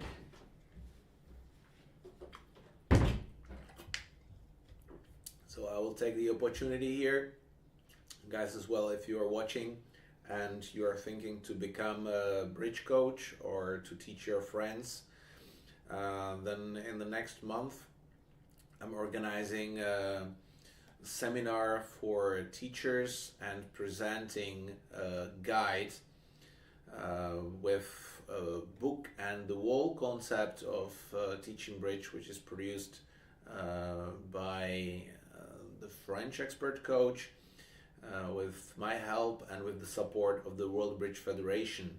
I think it's pretty cool. It could be adjusted and there will be a follow-up, but it's a complete concept where you can just take the book, which is written for the teachers, their handouts for the students, and deals with barcoded cards where you can just distribute and directly generate the hand without the need of having the hardware. And there are the QR codes. I was just describing the new Discovery program, which I'm taking part of with the World Bridge Federation for teaching complete beginners. And there is a full book to support those teachers who want to start with a structured program. And I think this is an excellent opportunity that you don't have to spend time and energy creating your materials, because the first year somehow that you just need to learn how to take tricks and how bridge works, nothing else. No conventions, no bidding, just really understanding the value of cards and learning few tricks. Tricks, I mean, not tricks. Pun intended, right? Yeah, definitely, like getting the feel for the value of the cards without the added baggage of point counts and. By the way, can you hide that, because I see North having 5-5 majors, but Barton Open Club, so that's kind of discouraging. Still, considering the situation and being past hand, would it be 2 clubs majors from North? With like 0 honors, but potential 4-length tricks? Well, I mean, it depends. Like, 1 club is still like natural-ish, and I know that, natural system like this I play with Adrian, and especially our 3rd hand is quite often for the lead, meaning most of the values in clubs. Of course, it can be other hands, but that's like one of the big considerations. I still like the distributional aspect of the hand. It could have a lot of play.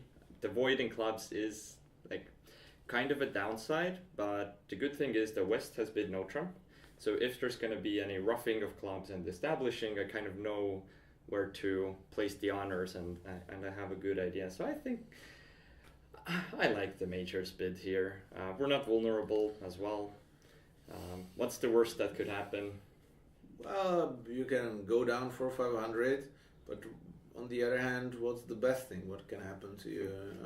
You can make for 420. You can steal a part score, but with 0 things, and partner having clubs and a folk outfit, kind of guaranteed shortness in the other major.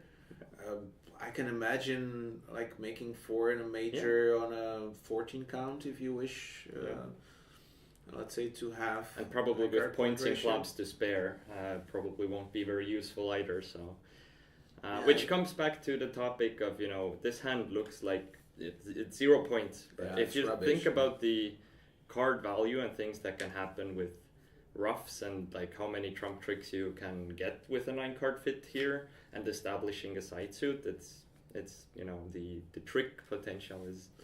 Yeah, and this is guys what I'm describing on my website, and where I have developed let's say a new methodology in thinking tricks.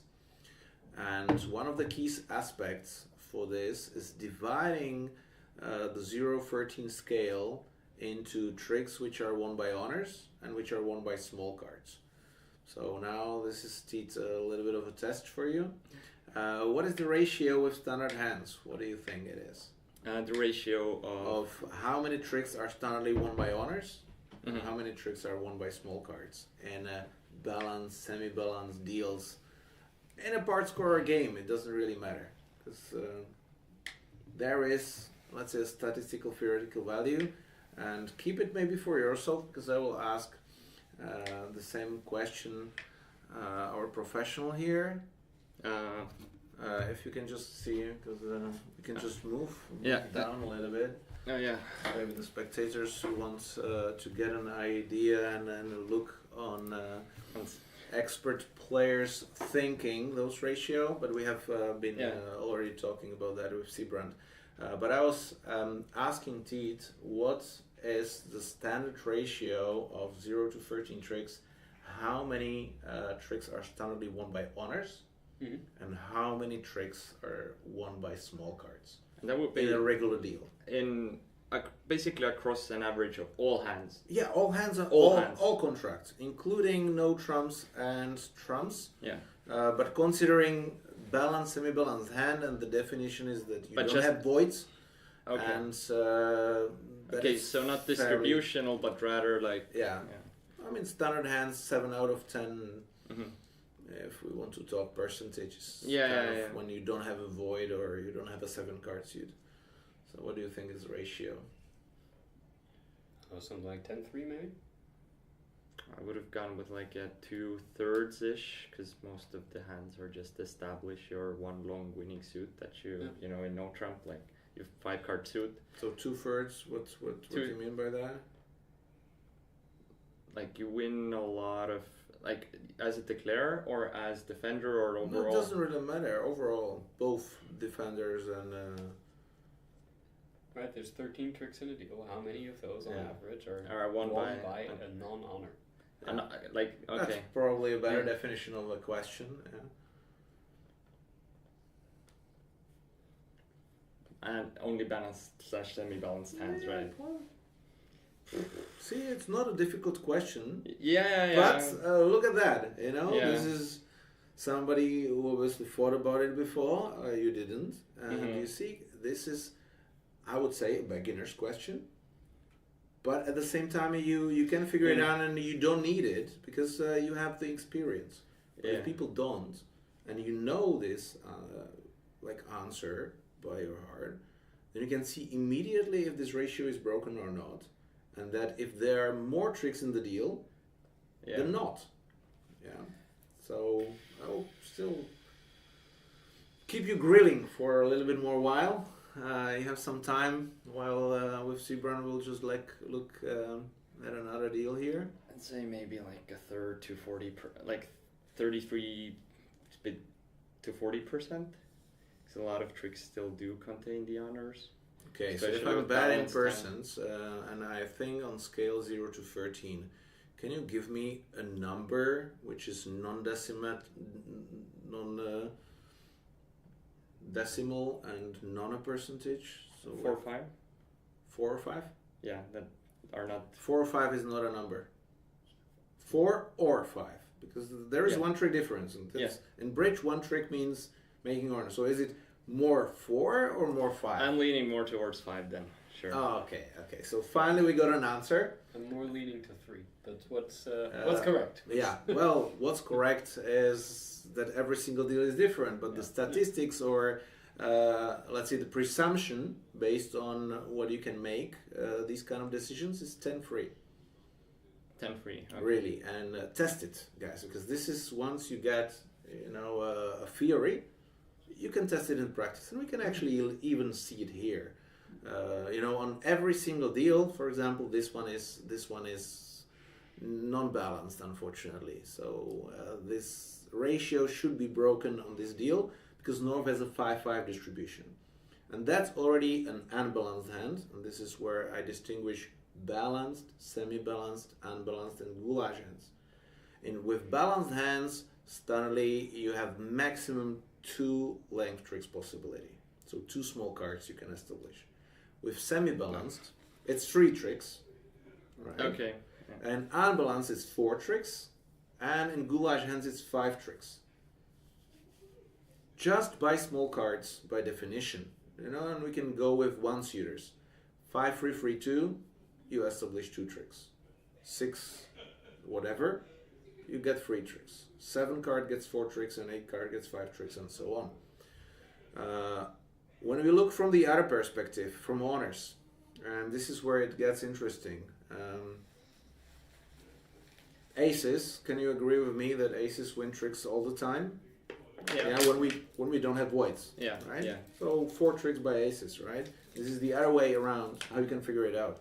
So how many kings wins? I would say half of that.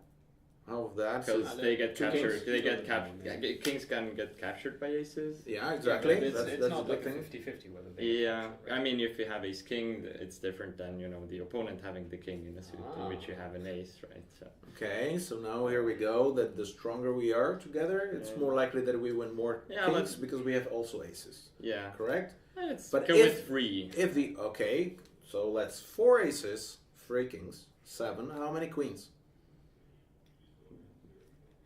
This feels more 50-50-ish. Yeah, Okay, 2. depending on whether we How- have the king, right? Yeah, how many jacks? Oh, he wants us to say 1, doesn't he? Well, is Jack even an honor? Guys, look at my fingers, and we said 10-3 ratio, so just add 1 jack.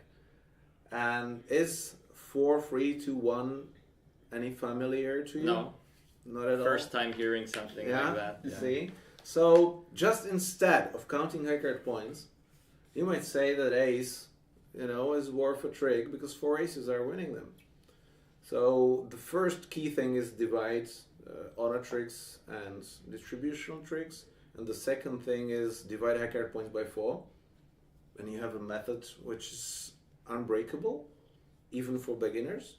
But the advantage is here that no matter how much you improve or decrease, the value of each honor, is that you are already on the scale of 0 to 13.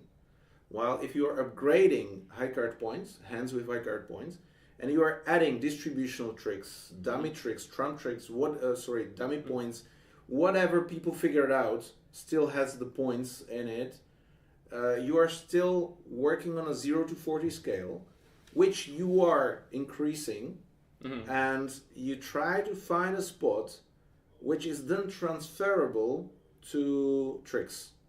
Just only saying this is complicated to me. While if I have ace king, how many tricks do I have? This king is not losing because I have an ace. See, so now I know that this king is a trick, not 3/4 of a trick.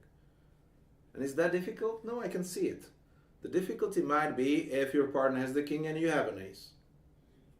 Yeah, but if you have 1 ace, you have an average.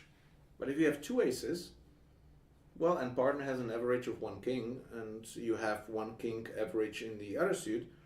Wow, it's such a big chance that partner has the king to your ace that you can upgrade your hand. And now by how much? By a quarter of a trick. Because the partner's king, because I have an ace, is not 3/4, 3 out of 4 kings, but it's a full trick. And this is the whole methodology actually which I described, and which works absolutely fantastic, because once, and you don't have to, the advantage here is you don't have to change your bidding system. You just slightly change your thinking process and the definition of the bids. And what helps here is in the competitive bidding, like huge. And what I like about this is none of what you're saying here is something that intrinsically I don't know, right? But that is a player with tons of experience nationally, internationally, at low level, at high level, whatever. This all those concepts are not like completely foreign. It's just a concept, but not like a hard theory. Nothing I can put in words. Not like this feels more like it's worth more, but I can't really say why.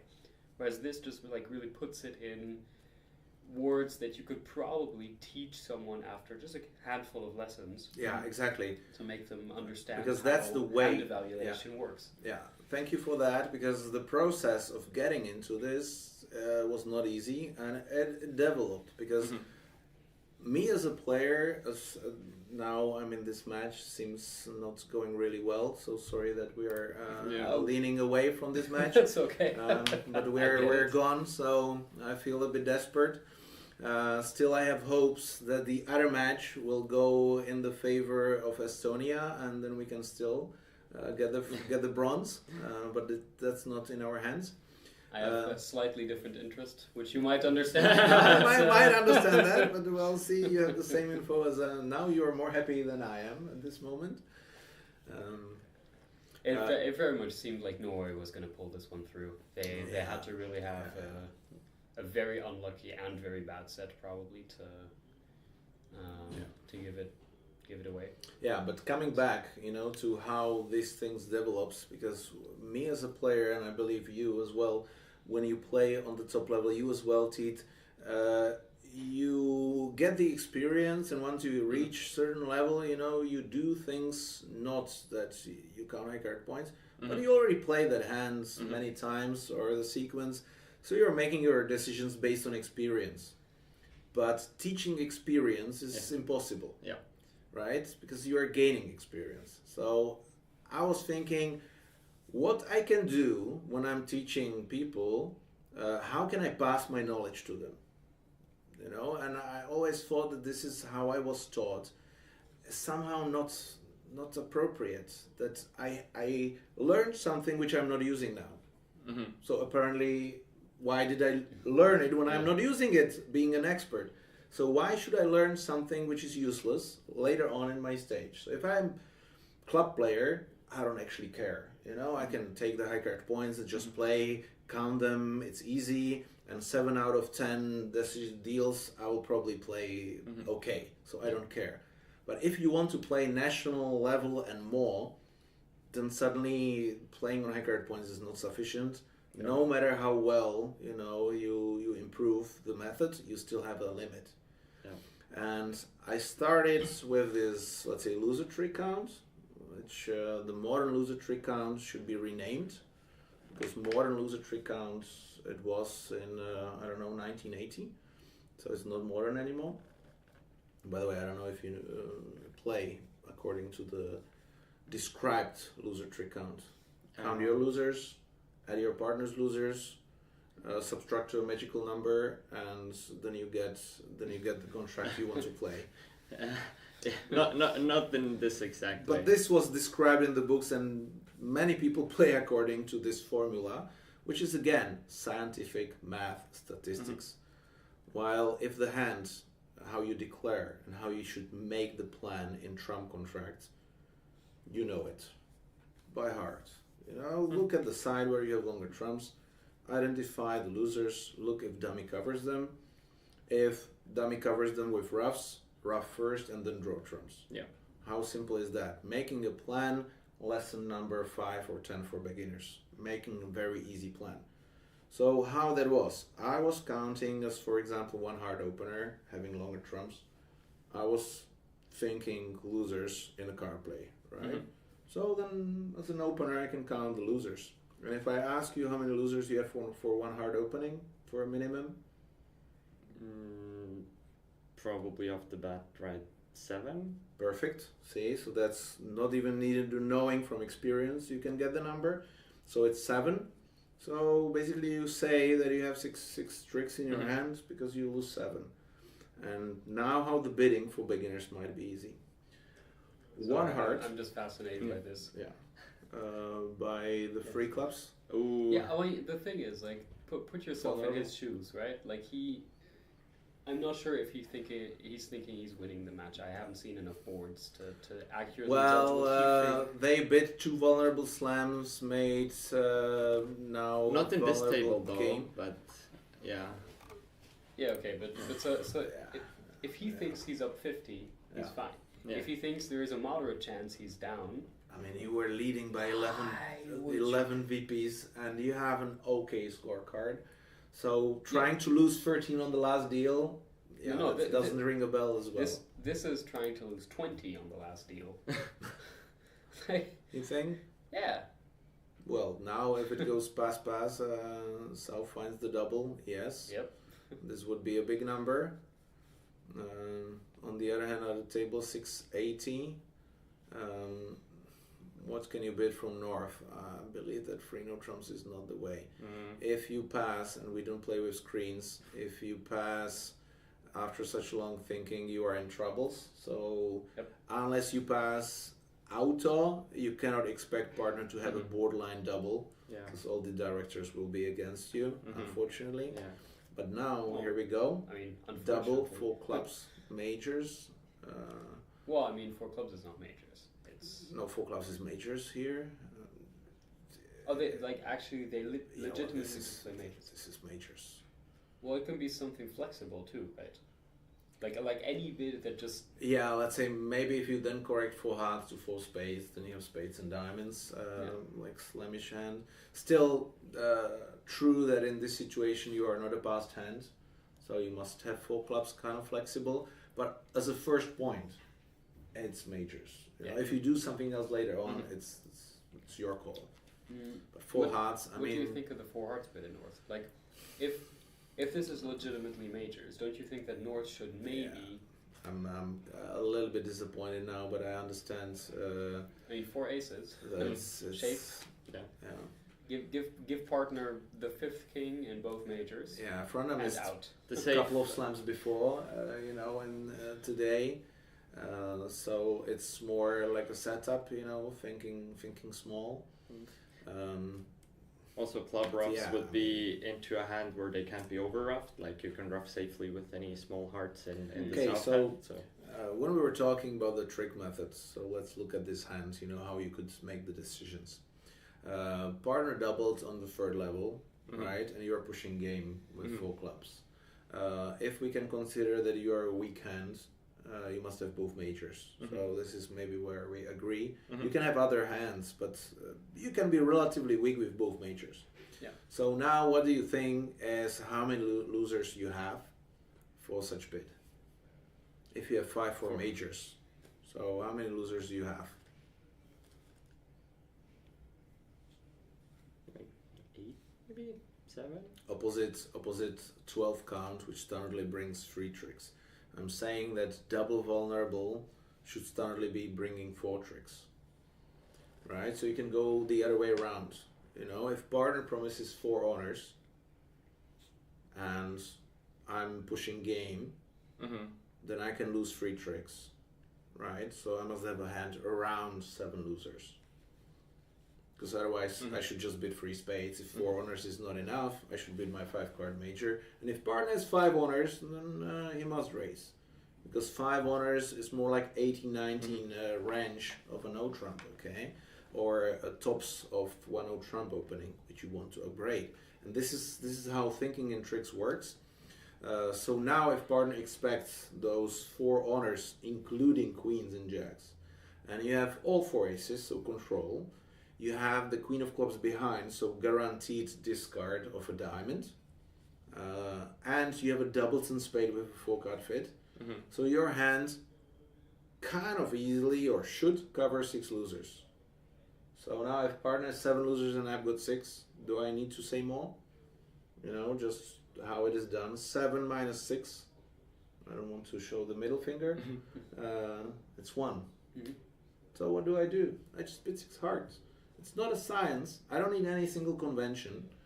You know, and I just bid tricks. I bid the hand, and 9 out of 10 times I will be correct, and sometimes it will be based on a finesse. But that's it, you know. Yeah. With these methods, you will not be missing ace king in one suit, and I can guarantee you, you will not. Because then the loser trick count will. Yeah. And this is the loser trick count. You know, you should play. Because once you are weak and you have 5-4 majors, you are the distribution one. You are either the side with longer trumps or with distribution, and partner just counts how much he covers. Yeah. So here, 13 imp swing would have brought the match basically. Yeah, even. basically to a tie, and then if we tie, I would be actually thinking that maybe we beat the Germans. Because they have to beat Estonia. And now losing by 14, I put the Germans in a way better spot because they have to like tie their match. Yeah, And they're fine. well they are 1.5 VP, so they can even lose by 7, just by head counting. By 6-7 imps they can lose, and still they are taking the bronze. So maybe even more. It might be even 8-9 imps. This is not Don't think there are live updates. Yeah, at there are least no. I'm not aware of any. Definitely something to keep in mind for next year, at least for the teams. It's, like the finals or so. I think it can be even set up that the links aren't public, but if we're gonna do commentary and the stream, that we would have access to. It's good that we can always improve. You know, Yeah. that's fine. By the way, 1 spade, 2 spades. How many tricks does it bring? Once 1 spade. Partner opens 1 spade, and you bid 2 spades. How many tricks do you bring into the partnership? I mean, 2. Great. And look how that works. Partner opens 7 losers. Yeah. 1 spade, 2 spades, covering 2. How many you lose? 5. So 1 spade, 3 spades, 3 tricks. 1 spade, 4 spades, 4 tricks. And for beginners, guess what? 1 spade, 5 spades, 5 tricks. Because now if partner has 6 losers, Yeah. what do? You just 1 spade, 5 spades, 6 spades. Easy. Did I need any convention? No. You know, Just a bit of math, but yeah, and 1 count. spade, 4 spades, I have 4 tricks. Now I have 5 losers. So 1 spade, 4 spades, 6 spades. I mean, bridge can be really an easy game if you don't make it difficult for yourself. yes. The pressure, keeping the stamina alive, the partnership understanding, that's what I think is difficult on bridge. But bidding, definitely not once you think straightforward. Anyway, congrats to the Norwegian team. I Yeah. think having 3 very solid wins is very justifiable to win by margin. So great accomplishment by the Norwegian, and I'm looking forward to the Europeans if they repeat this in 2 months, actually. Anyways, thanks Siebrand and Milan for co-commentating, especially the finals. It has been great, informative, just awesome to sit here and analyze. And It was a pleasure to be here, and I'm pretty sure that if everything goes well, we will see each other next year here and in November in Prague for the similar or same festival as you have here in Tartu Ärtu. yeah, I'll see if I can make it work to finally make my way there as well, because I haven't been, because I was only a junior for a year when it started, I think, so or something like that. Now we have even a better reason. Yes, and of course Running the stream, I need a reliable guy, and obviously you know how to click the mouse and talk the thing. Talk shit about the players. Yeah, I can't bring my own you are computer hired. probably, but yeah, we'll figure that Well, out. that's what I can cover. So Yeah. Anyways, it was nice. See you Ciao. all.